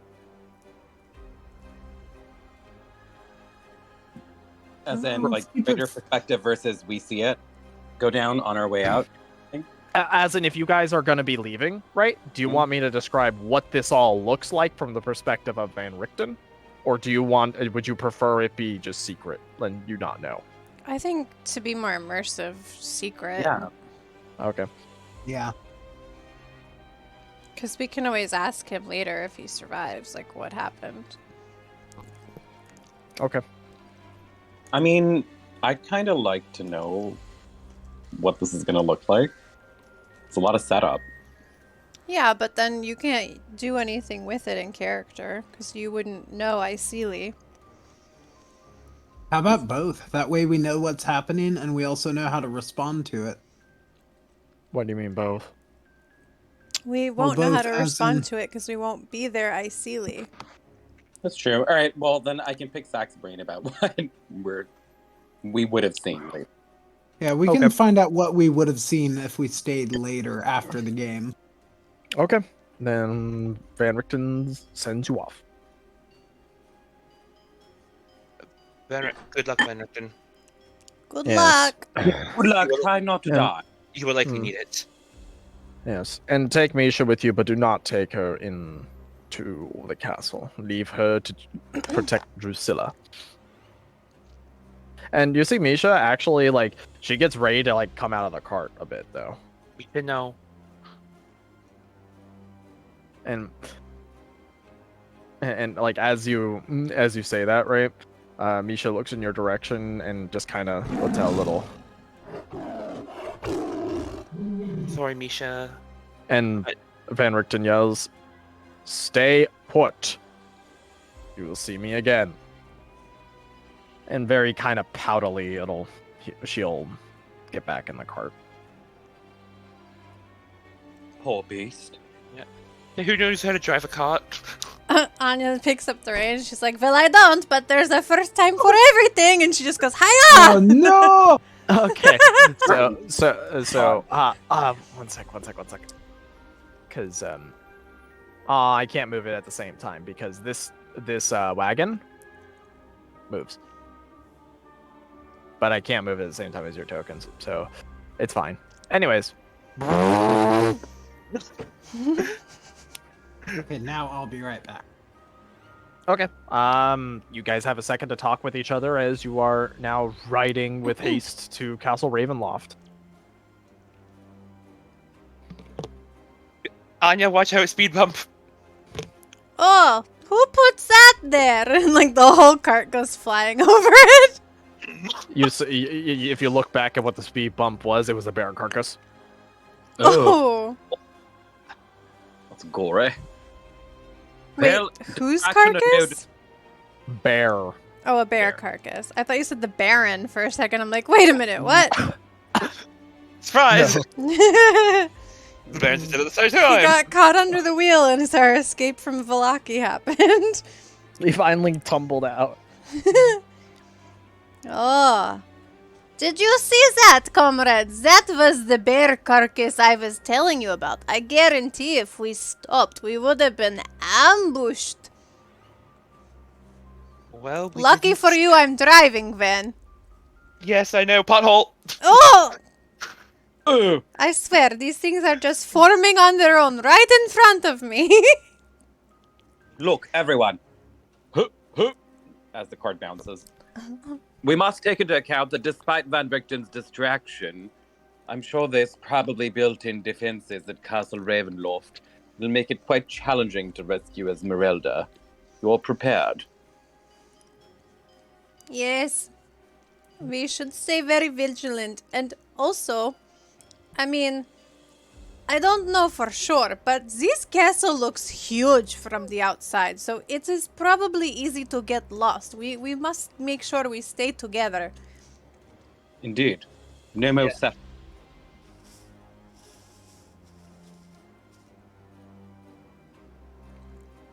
We don't even know where to begin looking for the catacombs. Might get lost. Well, I would assume down. Yes, but there might be a lot of down. It's massive. True. Well, it's not the catacombs we're looking for. It's looking for the jails, the jail where the keep prisoners. But they said that Esmeralda was in the catacombs, which I would assume is even lower than that. Whatever it is, it won't be easy to get to. No, Probably all kinds of nasties there, just guarding the place. Maybe we can ask Cyrus.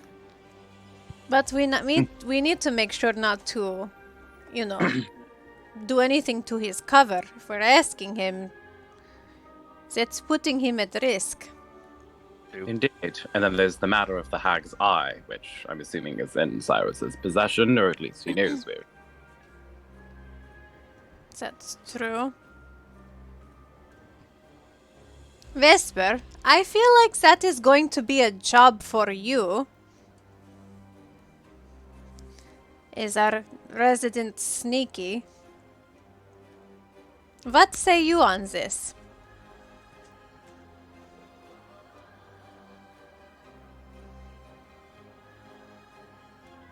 Ah, I see. Sage advice, Vesper. I'm not trying to ignore you. I'm just finally eating for the first time today. Oh. How dare you?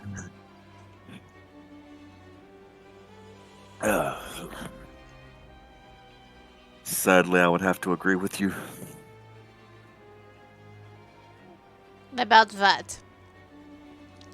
That out of all of us, that I would be the one left to handle the sneaky element. Do you have a plan in mind? I am better with coming up with plans on the spot. This is true. Well. So for now, let me think. Sorry about that. Belagor. Do you know where the catacombs might be. Do you think that is below where they keep the prisoners? Well, catacombs, especially in castles, tend to be in the lower levels, so I would imagine that the catacombs themselves are either part of or below the prison. Hmm.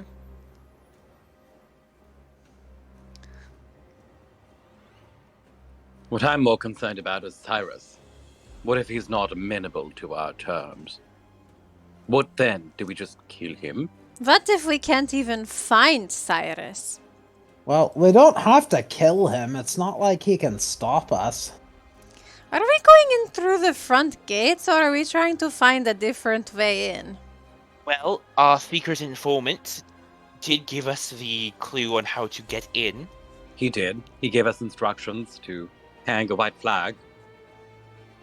Alright, do we have a white flag, or do I was have to about- use my sock? We could use Lysander sleeves. We can use my cloak. No one's We touching. can use Gwen's bloomers.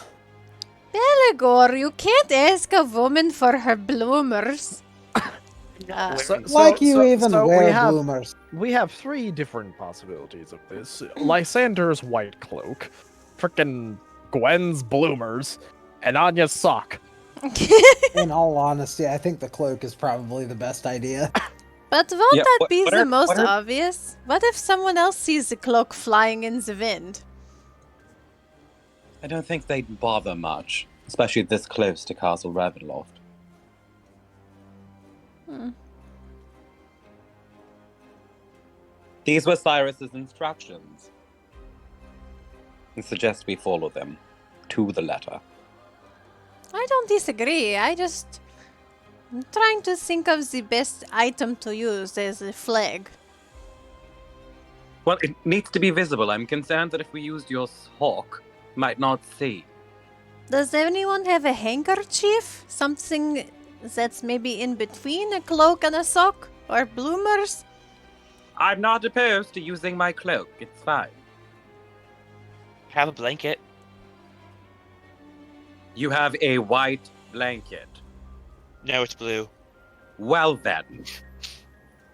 And what color are your bloomers? I'm not wearing bloomers. Oh, Beligor, your plan was foiled. Before it even started. To be honest, I'm more a fan of the cloak. I was just making a joke. Also, Anya, watch where you're driving. Ah! I took my eyes off the road for 1 second!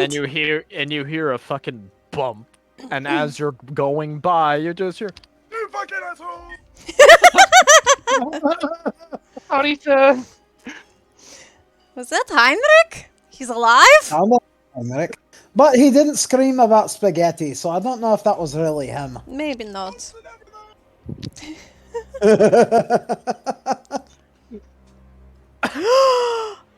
I have an idea. What is your idea? Anya, the terrifying. Scarier than everyone who isn't Anya. What do you think of my new title?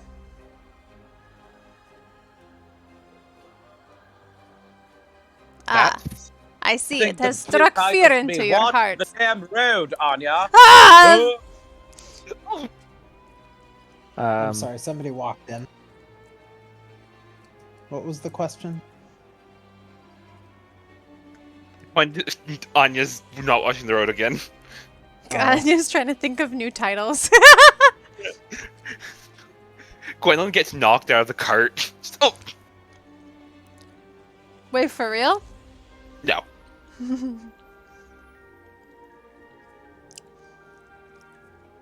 Does anyone know how much longer till we're there? It looks like the party hasn't moved at all. nope.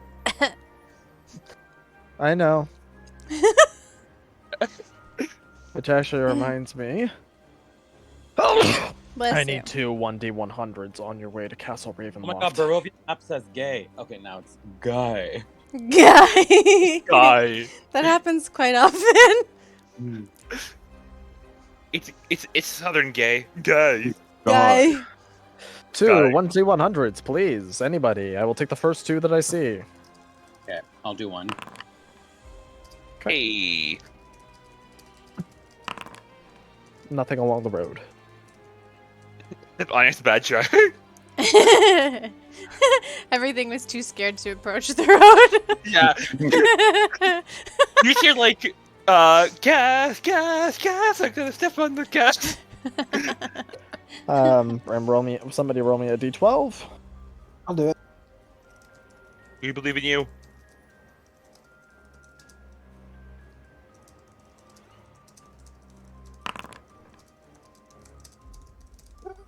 Why am I rolling so low tonight? Get it out now. I got a 1, a 1, and now a 2. You ran over a fox. Or a fox? Oh no! No, watch the fucking road. What'd you say, Vesper? We're all good at killing animals. Oh, here's the Gwendolyn say, Timothy, no! Oh my god. What did I run over? It was too fast. It was a fox. He had a wife and kids. He had a litter. What did the fox say? That sounds like a painful death.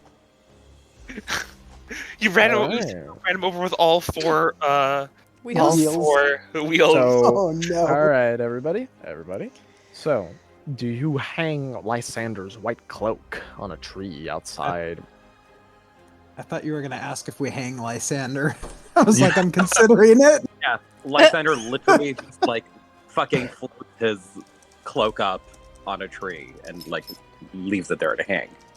After about 10 minutes of waiting, the drawbridge lowers and the gates open, and I will be moving you all to the map.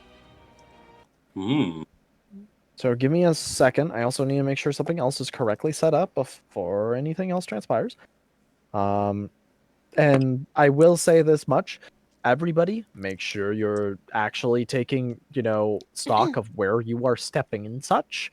It is important because of other details of the map and things like that. So please, please do not just start zooming through everything. And yeah.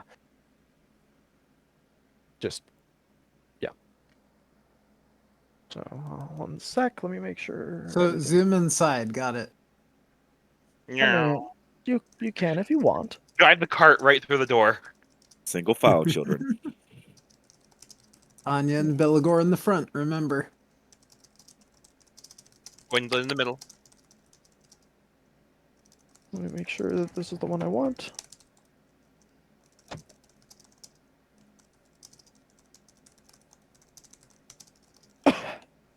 I need to make sure that the soundtrack I wanted to be set up for this is working, and I don't think it is, so I need to make it work. Sorry.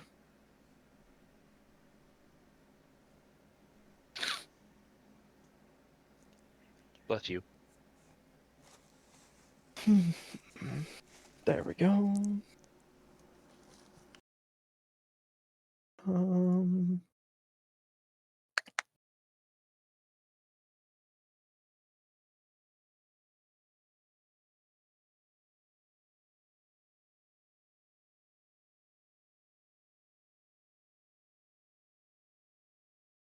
Yeah, sorry guys.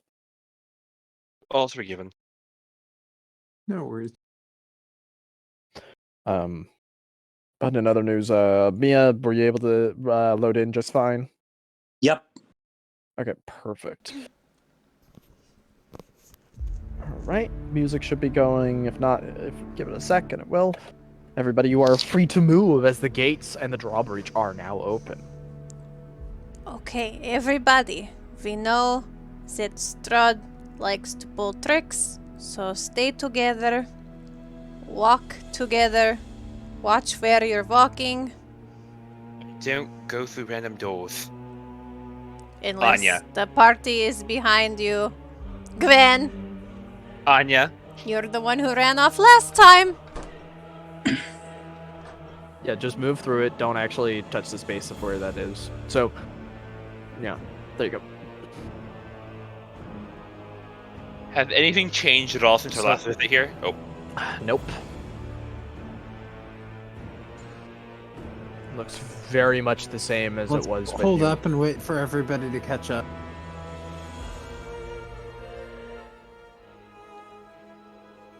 And let me make sure I have everything up and ready.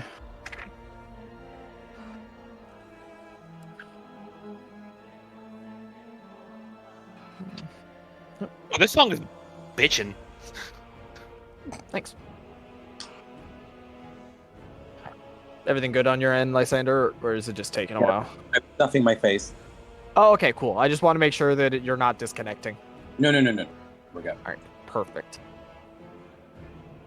So, same as before, as you come in through the entry, you see that there are a bunch of, stone drakes that are in each of the corners. As you open it up and step forward into the great entry, you see all this. And let me make sure that this is as it should be. And all right, so now you have a couple of different. Oh, that door was open from last time. One sec. There we go. All right. So you're all now in the great entryway portion. All right. So what is our first step on our goal? Well, do we want to find the catacombs first, or do we want to find the staff first? Considering that we've, signed our souls over to the hags, I suggest we find the hag's eye first. Then we need to find the butler. You shouldn't be far from here. Butler / chef. If I remember correctly, the dining hall was this way, so that might mean the kitchen is not far off. He might be this way.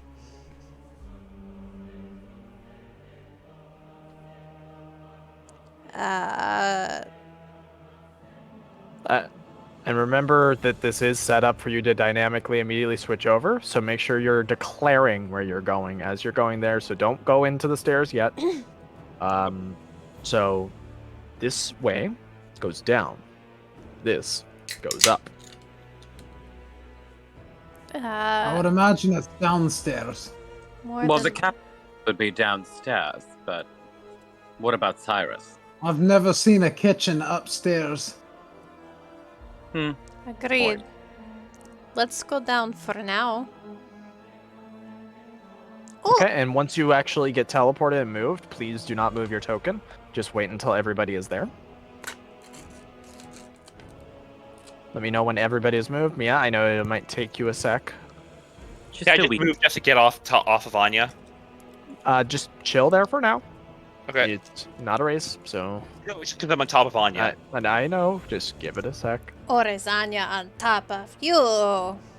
So, all right, now go ahead and move, everybody. So I would recommend just stay within the hallway. Don't move forward, just until everybody can kind of funnel out. Don't move back, because that'll make you go back upstairs. So go ahead and move there. All right, so Anya, hold up, everybody. So, Belagor, Anya, you both step forward. What's your passive perceptions? I 11. have I have a passive perception of... That's just your modifier plus 10, right? Yes. 13. Okay, so here's what's gonna happen. All right. Sorry.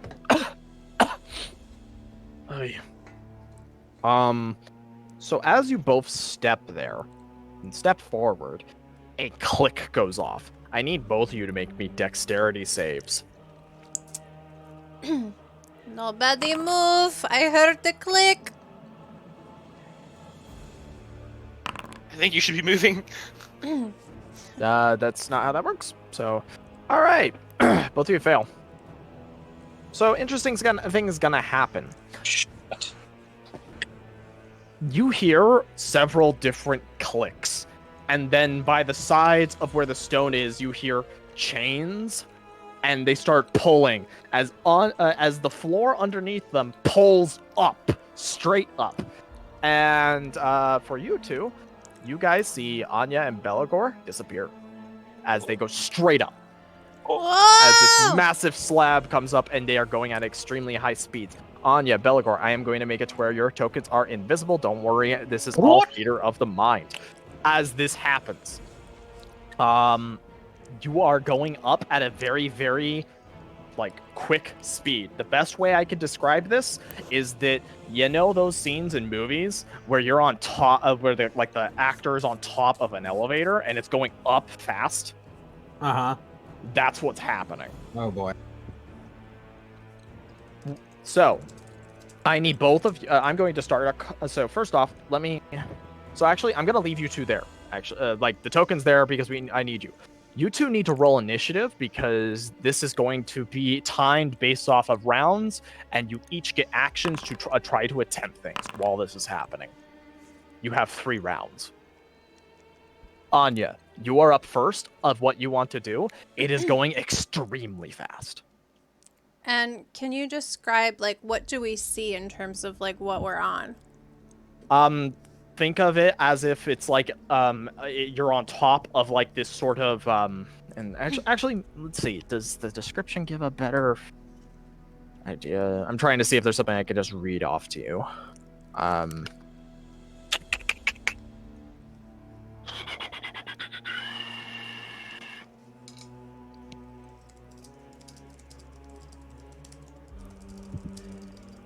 So think of it being like it's a 10 by 10 foot wide piece of space. You're in a really condensed area where you're pretty much each wall you look at is stone, right? And at the bottom, it appears that from what you can see, and now that the slab is actually moved, you notice on each one of the corners there are chains that are yanking this slab up. So 4 chains? Yes. Okay. Let me see. Hold on. And actually, wait a minute. I think I did. We're gonna run this through, and actually, no, I'm doing this right because the first round it's just you two. Then, Lysander, Gwen, and Vesper, I'll be adding you to the initiative as well. Uh-oh. Belagor, what if we try hitting the chains? I was thinking the same thing. All right. You take those 2. I'll take these 2. And she gestures to each side of the slab. Anya's going to rage. And then she's going to recklessly attack one of the chains with her axe.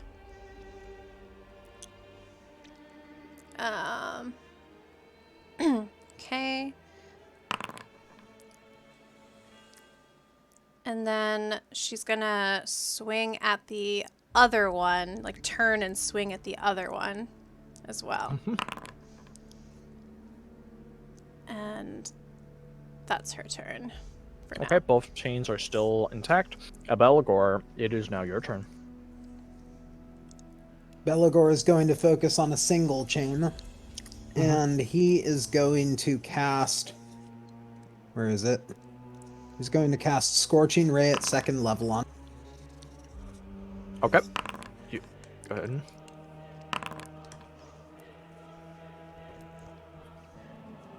You get one more. Oh, do I? Yeah, you did it. Oh, actually, wait. Nope. Yeah, I was about to say I didn't cast it at 3rd level. I got tripped up because he said 2nd level, and my mind thought, oh, that's a different level than what its original is. Okay. The chains are now red hot, still there. And that is there anything else you want to do on your turn? There's nothing I can do, so I'm going to end my turn. Okay, Anya, is now your turn again. We are now at the 2nd round of 3, and before we do anything, I need to add the other 3 to initiative, and then it's going to be going based off that. Don't worry, I almost forgot, but I didn't. Scorching Ray is 3 rays. Correct.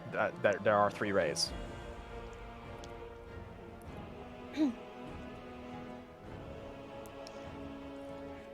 Belagor, Anya would see So- that he uses Scorching Ray on the chains and that they're hot now. Ooh, actually, wait, because I think did the initiatives automatically roll for you guys? Yeah. Interesting. I mean, I don't think you're complaining. No. So based off initiative, it would be Lysander starting off. Sorry, Anya. Oh, I thought you said we were going one more round and then they're joining. No. I said, so the first round is just you two, then they join in. Oh, sorry, I misunderstood. You're good. Lysander. What the actual fuck? They're gone. You notice that the stone is as if they were never, nothing ever happened. Obviously, Beligor and Anya are not actually there anymore. And you hear screeching of chains going all the way up. I will say you do. It is. This is a time thing, so you can't have too much of a large conversation with people, but you can still talk. What the hell do we do? I'm gonna feel around and see if it triggers again. He casts Mage Hand, just to feel around the floor. And Did we the see wall. where they went? Hold up, it's not your turn. Yeah, he's Sorry. gonna feel around up ahead with Mage Hand to make sure he's not gonna trigger anything else if he passes by. Okay. This will be just random chance if you do touch something. So give me a d20, please. Okay.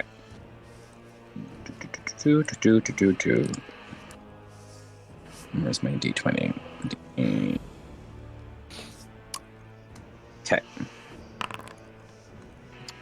Okay, you feel a pressure plate, but it's already depressed, if that makes sense. It's Right. already been triggered based off of it. And this is your action. Okay. And I'm going to move up. Okay. So you move up to there. Is that your turn?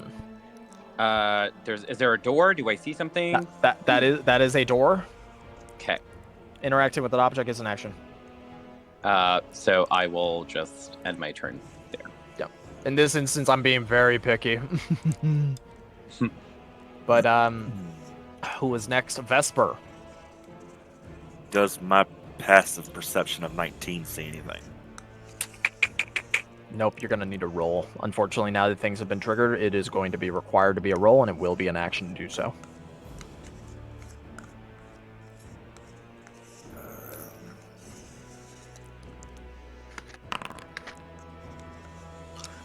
Wow. Do I see anything? Oh, wow. So, 1 second. Let's see.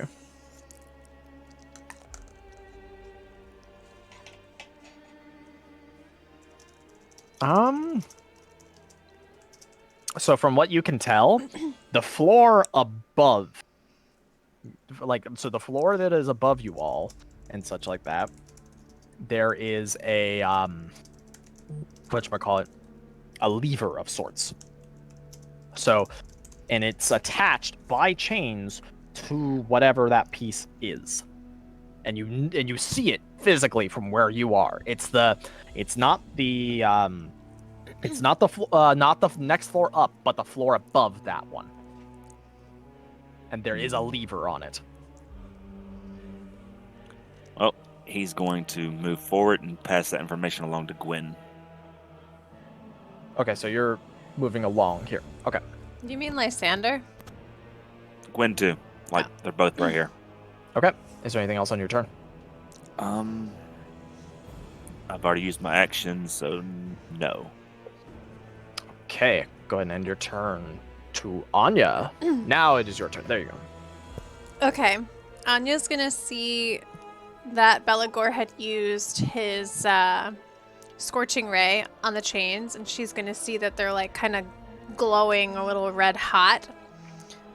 Beligor, do you think if I hit your chains with my axe, it would do more damage? It's possible. Heat does weaken metal. All right. Then I need you to switch with me. And so she's gonna like kind of meander her way over as best she can to where Beligor is, and she's going to concentrate her attacks on his chains that are red and hot. So the first one she's gonna hit twice, and that'll correlate to like his rolls as well. and then the second one she's gonna hit once. Okay, so the first one is on Belagor's chain, or They're all did I on just say that? Belagor's chain, but I'm just Okay. having my rolls correlate to like whichever chains he was focusing on for his scorching ray. Like mine will kind of follow the same. I don't Pattern. know. Yeah. I don't know Were which. they all on the same one, Belagor? Because that will define it. Yes, they were. Okay, then all of hers are on the same one too. Then. One chain snaps. You're still going up, a little bit slower, but still somewhat fast. That worked, Belagor. We need to do that 3 more times. Gwendolyn. I saw them go up, right? Correct, and Vesper said to you and Lysander what he saw. Okay, go up, look up the chamber where they're going. Do I see them upset? Do I see like the platform ascending upwards? Very, very far up. Very, very far up. Say 90 feet up, or much more than 90 feet. Oh shit. Okay, now this thing is hauling fucking ass. Okay, so question: you said there's a lever on the ceiling. What do you meant by the floor above? Not the ceiling. There is it's not on the so not on what would be ground level, but what would be the floor above ground level. That seems to be a mechanism that is that essentially has a bunch of chains and a lever with it. You can kind of see it from where you are. So okay, because I'm trying to hardly to picture this in theater of the mind. Up the chamber where I'm gonna call it the tunnel in which the thing started ascending. There we saw a lever on a wall. Sorry, repeat that. So there's a tunnel in which Belagor and Anya ascended up. Correct? It's not one tile. It's 4. No, a tunnel. The tunnel they're going up through. Essentially, yeah. Okay. And on the walls of that tunnel, there is a lever. Not the walls. It seems like it's an alcove. An alcove in the thing. Almost. Yeah. So if we think of it this way. I'll give it to you in this way. Think of it as an elevator shaft. Okay. Okay. So, you know how on elevator shafts, right? Say if you were to look straight up one, and say if an elevator door was open, not the actual part that's going up and down, but one of the doors, right? Okay, Are you understanding what I'm saying now? Yes, I understand what I'm saying now.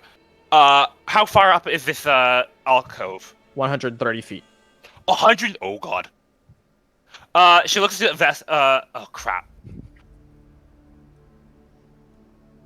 I have a means to get up there, but I'm not gonna be able to do it very fast. Unless 130 feet, you said? Frick. I'm gonna ask for you to have a decision soon. Time's ticking. Okay, crap, I'm gonna use my action to turn into a cat, because it's the only thing I have that can climb. And I'm gonna start dashing up. Well, start climbing up. Okay, what's the speed of a cat? 20 feet. Okay, I'm not gonna change your token just because there's no point right now. Yeah. Go ahead and move yourself like right here, and I'm gonna put that you're 20 feet up in the tunnel. So. All right. Just go. Wow! And make sure you use your whatchamacallit? A cat platform, yeah. The whatchamacallit? Wild shape form. Make sure you expend the usage of that. Oh yeah. Is that your turn? Can't do anything as a bonus action, so yeah. Perfect. Go ahead and end your turn. Belagor, you are up. One chain has been broken. Anya tried swinging and wailing at one of the chains as this giant elevator portion was going up. Okay. I'm going to use Sacred Flame on one of the chains. Okay. Are you sure you want to use Sacred Flame? I don't have a whole... Pissed. I'm saying right now, you're using Radiant, and Radiant is not heat. Well, shit. So would you like to go back on that? Yes. Okay. Okay, so Scorching Ray, are you attacking one that Anya has attacked, or are you attacking a new one? I'm attacking a new one. Well, actually, technically it is one of the ones Anya attacked. She attacked both on her side, and I'm heating those up. Which but ones I'm focusing on are they one. going for? Okay, you're focusing on one. Would it have been the one that Anya put? Because Anya, you put one attack on each, right? Correct. because I raged Okay. for a turn. It would be whichever one's most damaged. Okay. The one that you aimed at is now looking fairly weak, but is still it's still up and operational. And at this point, you can you're starting to see what is like the roof as you're traveling. Whatchamacallit? Is that your turn? That is my turn. Okay. Lysander, you're up. I'm gonna send my mage hand up 60 feet. That's as far as I can send it up per turn. But trying to get it as close to the little lever on the alcove as I can. Okay. You do need to have line of sight of that, so you'll need to move there. Okay. And for mage hand, is there a required distance you have to be within it, or are you good? I'm good. But I'm just sending it up 60 feet. Okay. So that's your action and bonus action. Sorry? Because let's see, the hand. Oh, for mage hand, you're saying? Yeah, for mage hand, use it as a bonus action. I only have telekinetic push as bonus action, but I can send it up every turn to a maximum of 60 feet. I forget. Do you have like a specific feature that changes the base of it? Yes, it's my ability. Could you link that? I just want to make sure that's working. Because I know normal mage hand disappears after 30, but if you have this and it does that perfect, so okay. Yeah. Okay, the telekinetic one. Okay, so Yeah. Its range increased by 30. Its spellcasting ability. So the only thing is that it's increased by 30. So the maximum it can go is by 30. However. Well, the total is 60, right? Because mage hands regular. No. That's not the part that's in question. Once it goes beyond 60, because this part is the base spell, once it moves beyond that distance, it disappears. Do you understand what the spell says that the hand vanishes if it's ever more than 30 feet away from you. So I'm going to offer you something else. You saw that Gwen turned into cat mode, right? Mm-hmm. Gwen is now a small creature, which is something that your mage hand is capable of. Gwen. So this is a point where if you wanted to try and grab Gwen and move them up further, you could do so. Yeah, I'll do that. Okay. Gwen, allow that. So, would you allow it? That's a question, Gwen. Would you allow Lysander to move you up, or would this be a contested roll? She'll allow it. She'll make it a very undignified meow, but she'll allow it. Okay. So, and just for good measure, as a bonus action, I'm going to cast telekinetic push to... Oh, I don't know if I can do that. Actually, no, that's 30. Never mind. Yeah, that's all I'm going to do. Okay. Anything else on your turn? I'm good. I just point out to Vesper that there is a little kind of depression in the wall that seems to have already been pressed. That's triggered the this little elevator situation. But other than that, I don't have anything else to do. So understood. All right, very good. Go ahead and end your turn. If that's the case, Vesper, you're up.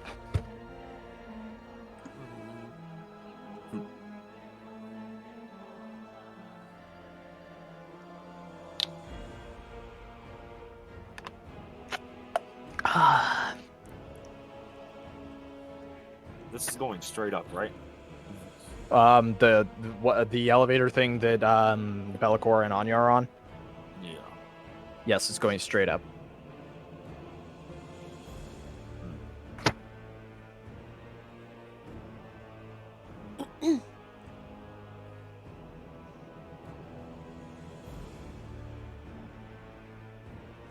There's only one thing I can remotely think of doing.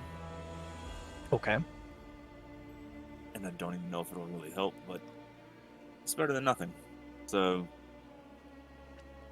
Vesper's gonna try to fire an arrow into the cracks that are around the elevating platform. The cracks? What do you mean? I mean, if it's moving up, it has to have at least somewhat of a gap to move up. What's your range with your bow? It says 80 to 320 feet. 80 to 300. So that means that since it's a long distance shot and you don't have anything for it, the tech would be a disadvantage because it's beyond that. Yeah, But So- that's the gut. So, nope, totally understandable. Go ahead and fire at disadvantage. That's alt click. Control click. Okay. It snaps as it goes up and. And that's all I got. All right, Anya. Okay. So Anya saw that Belagor heated up another chain, so she's going to turn and try and focus her attacks on that one as well. So let's see.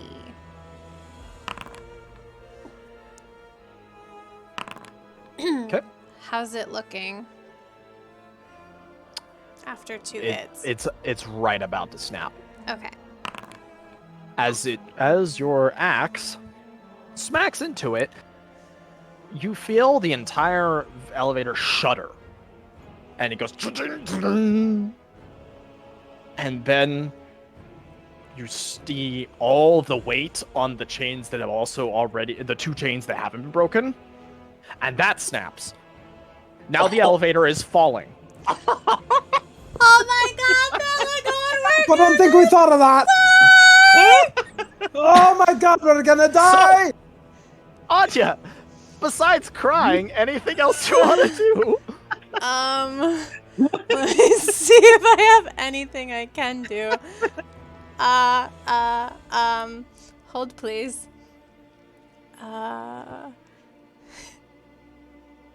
Well, according to my danger sense, Belagor, we're in danger!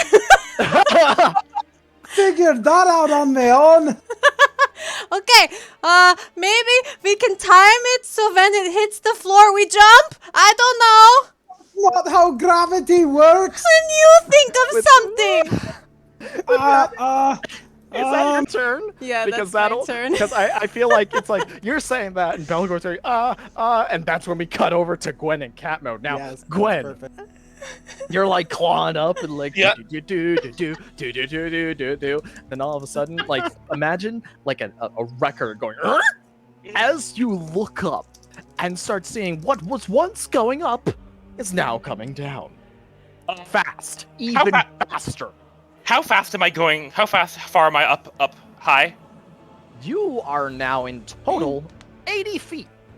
Oh, It's okay, Because- Gwen. Cats can fall from a 3rd-story building and still land on their feet and survive. Well, let's take a look. Let's take a look at this. So you are 80 feet up, Gwen. And I will say, after this round, everybody will have 1 round to react to the giant elevator coming down. Do I have... Sorry, 1 second. I do not have... Does Lysander have Featherfall? Yeah. Nope. Oh shit. Oh well. Okay, this is gonna hurt. Gwendolyn is just... Yep, Gwendolyn is just going to... Just jump and leap and fall. Okay, and She cannot climb down fast enough, so she's just gonna well, drop. correct me if I'm wrong, but the damage that is accumulated carries over if it surpasses your animal, correct? Yes. And I have 2 hit points as the cat. Oh! Don't worry, this is gonna be fine. Can I use like my kitty? My kitty? I don't know, my kitty. What kitty what? I don't know, can I turn to use my kitty ability to land on my feet? I don't know, I'm scared.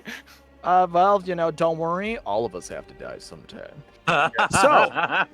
So here's what's gonna happen. I'm gonna pull up because you are hopping out from 80 feet. So D&D 5e fall damage rules. And don't worry, Gwen, you're not the only one who looks like they're gonna be suffering from this tonight. So don't worry, it's fine. If we live through this, Vesper, you're taking lead from now on. Let's see. So should have fought the hat.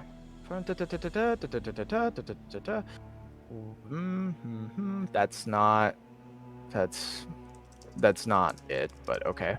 1 sec.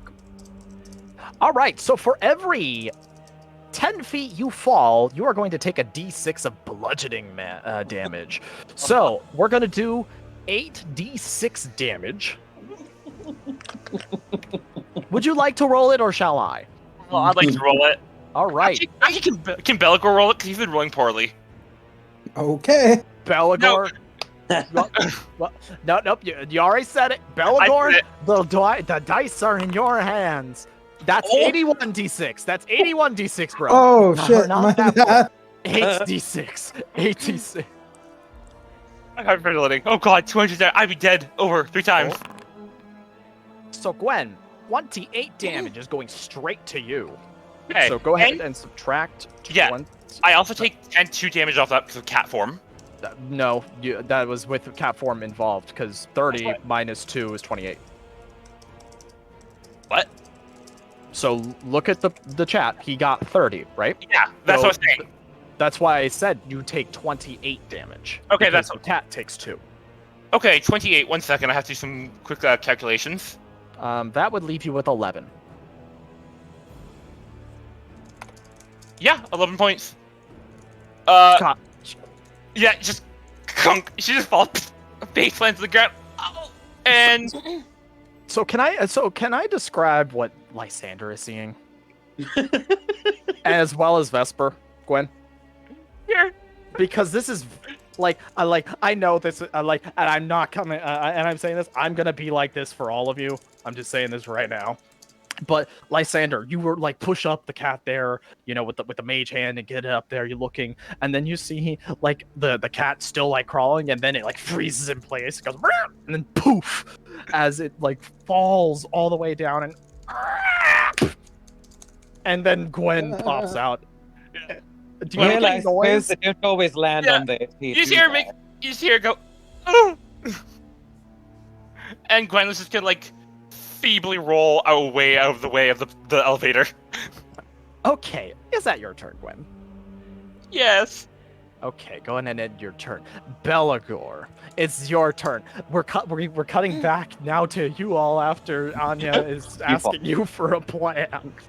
I left the blood stain.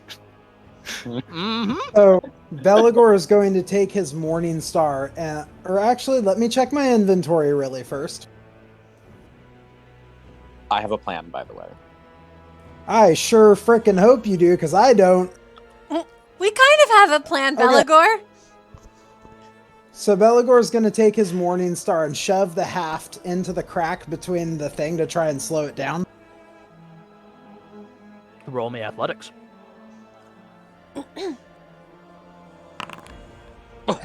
So, as you take your Morning Star and try to jam it right into the portion, right? There's like a screech as it slows down for a minute, but then the head of your Morning Star breaks and snaps off. You have now lost your Morning Star, so go ahead and delete that from your inventory. Oh boy. And the elevator continues! Oh, Jesus. That was your action. Any bonus actions? Yeah, as a bonus action, I'm going to jump on Anya and use her to cushion my fall since she's raging.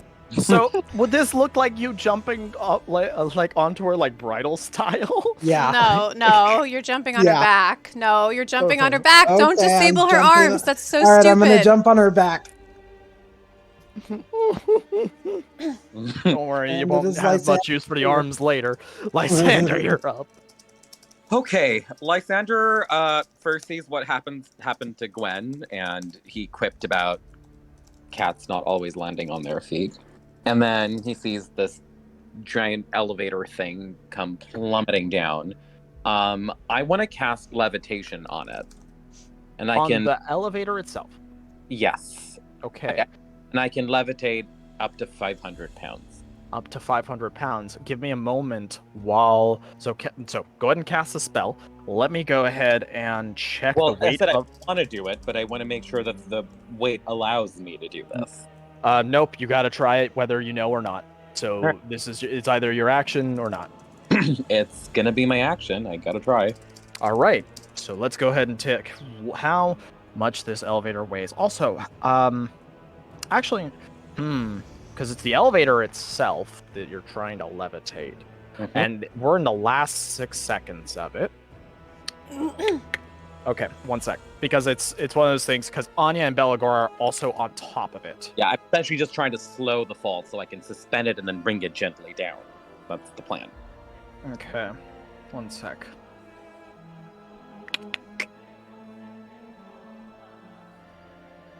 So, why is it? 1 sec, sorry. This is very much not helpful in the way that it's describing its weight, because it's not giving a pinpoint number. So, please hold.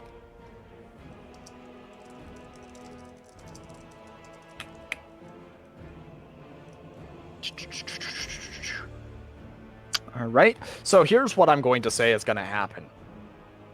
It's unconfirmed whether it can. It has to make.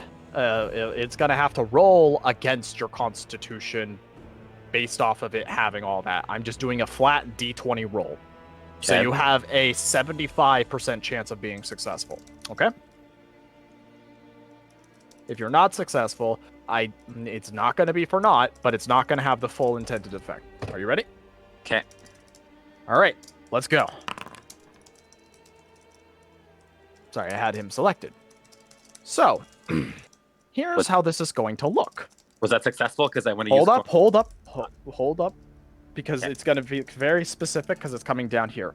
But, okay, actually, before I describe anything, you can decide if you do want to do something. So what would be the other thing you wanted to do? Well, if it was a fail, I want to do Chronal Shift to roll again. Okay, there's no, like, definitive fail roll on it, so that's not necessary. Do you have anything else you would have wanted to do? Because I'm not going to describe what it looks like until that happens. However, I assume you'd want to move out of the way. Yes, that was going to be my other thing. So I'm just going to move it. So I'm going to describe what happens when we get to Anya's turn. Okay. Go ahead and end your turn. Vesper.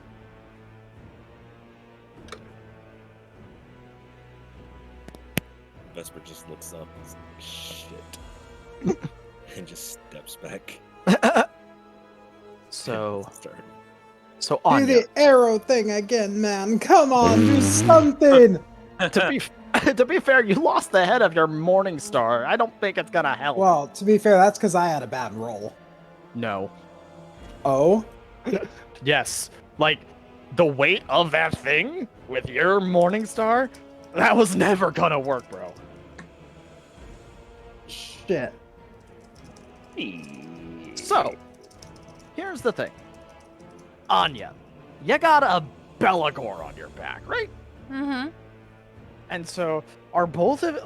okay, I'll allow both of you to make this. What do both of you sound like as you're descending down this shaft? Just I'll a say lot Anya of first, scream. Anya first, and then you, Belagor. Well, I would imagine it would sound to everyone else like Anya would be... You cut out. Oh, Yeah. good, because that was loud. I said everyone else would hear...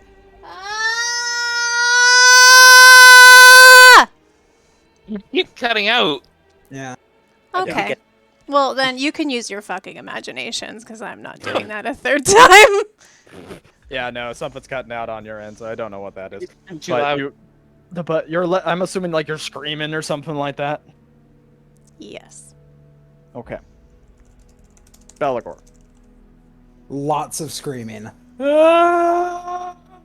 You feel the entire thing jut as something stops it at a certain point, but then it gets overpowered and slides down because it was able to successfully carry the weight of the elevator. So you stopped the elevator just in time. I did. And so, but here's the issue. Once Anya and Belagor's weight, it was beyond what the spell was capable of. So I need Anya and Belagor. I'm going to do a roll for fall damage that's going to be applied to both of you. Anya, no attack has happened this round, so therefore the rage is not active. Do I not even get another chance to try to do something? What would you do? Because there's no more chains to attack unless you want to attack Belagor. I have a Attack different me. plan. Okay. What would you like to do? What kind of stone is this, like, or material is this shaft made out of?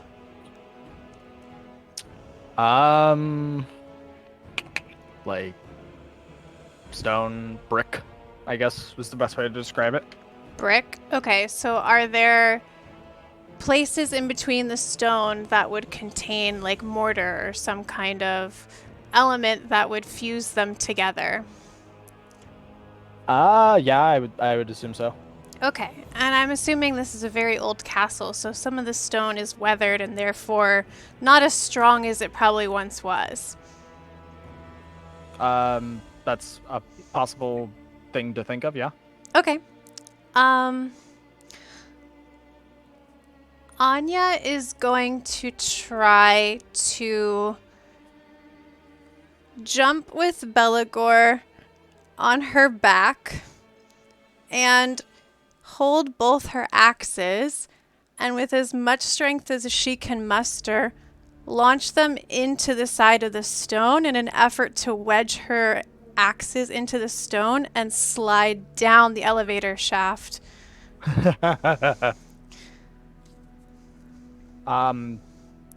Okay. Athletics at disadvantage because you have Belagor on you. But Anya can carry 12 men, we already found out, so one man would not actually be disadvantage. That's not for you to decide. But we already established that as canon, so how is it different now? So first off, we have to also say that you're trying to outstretch your limbs all the way, right? You're trying to make it to where your outstretched limbs with the axe are going to be able to do that with even more weight on your center of mass. This is not the same as a straight up lift or some such. You have your limbs outstretched in order to even try and do this. Technically, you shouldn't be able to because it is 10 feet wide. So your token only takes up, like you as a person, you only take up 5 feet, right? In terms of how wide the actual shaft is, like, I mean, I could let you do it, but yeah, it would be disadvantage. All right, whatever you say. Yep. Athletics? Yep. All right, unfortunately, that is unsuccessful. Oh, no. Okay. But the amount of fall damage is not nearly as much. It is only going to be whatever it was for Gwendolyn, as opposed to the full 20d6 it would have been. Oof. Nice job, Anya. Gwendolyn. Yes? I'm assuming you're just chilling there, unless you have anything else on your turn, right? As an action, I'm going to cast Cure Wounds at 2nd level on myself. Okay. But beyond that, no. Oh, hang on. Okay. Okay, beyond that, no, she just cringes and gets ready for the plummet. Belagor, do you have anything you would like to try, or do you accept your fate? Let me look really quick.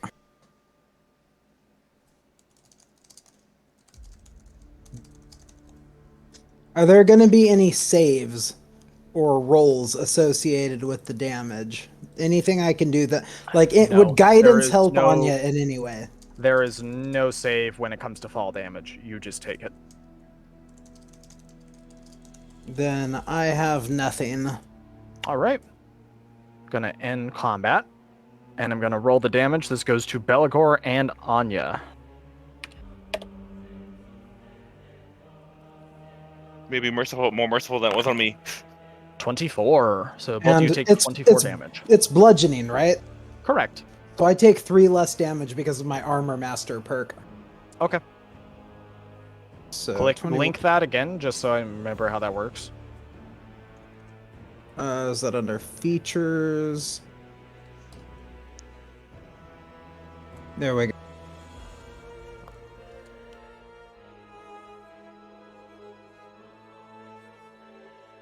Oh, non-magical weapons. Okay, that doesn't work then. Okay, then you take the full 24. All right, and so all of you see as this giant elevator comes crashing down and with Anya and Belagor on it. Looking a bit battered. And you are all now able to free and talk with each other as you wish. You okay? Oh God! No, I'm not fucking okay! Oh God, oh God, oh God! We are going to take some time.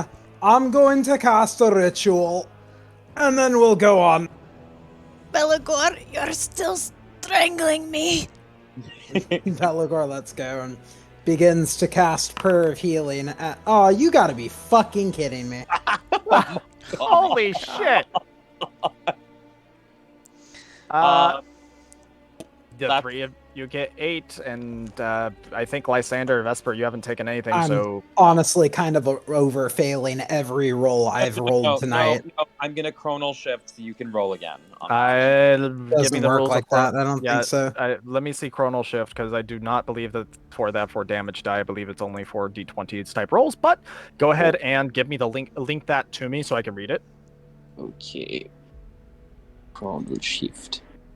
Okay, chronal shift. Secondly, control over the flow of time. As a reaction after your creature see within 30 feet, it makes an attack roll, ability check, or saving throw. It's neither, unfortunately. Okay. So, I don't use it then. Yeah, no. As Belagor is doing his ritual. For reference, Lysander, if the levitate spell was not used, it would have been the full 20d6. Oh, okay, so that did help. That's yeah. Oh, okay, so y'all can thank me for saving your lives. Because that's what that was when I said that the elevator stopped for a second and then continued falling.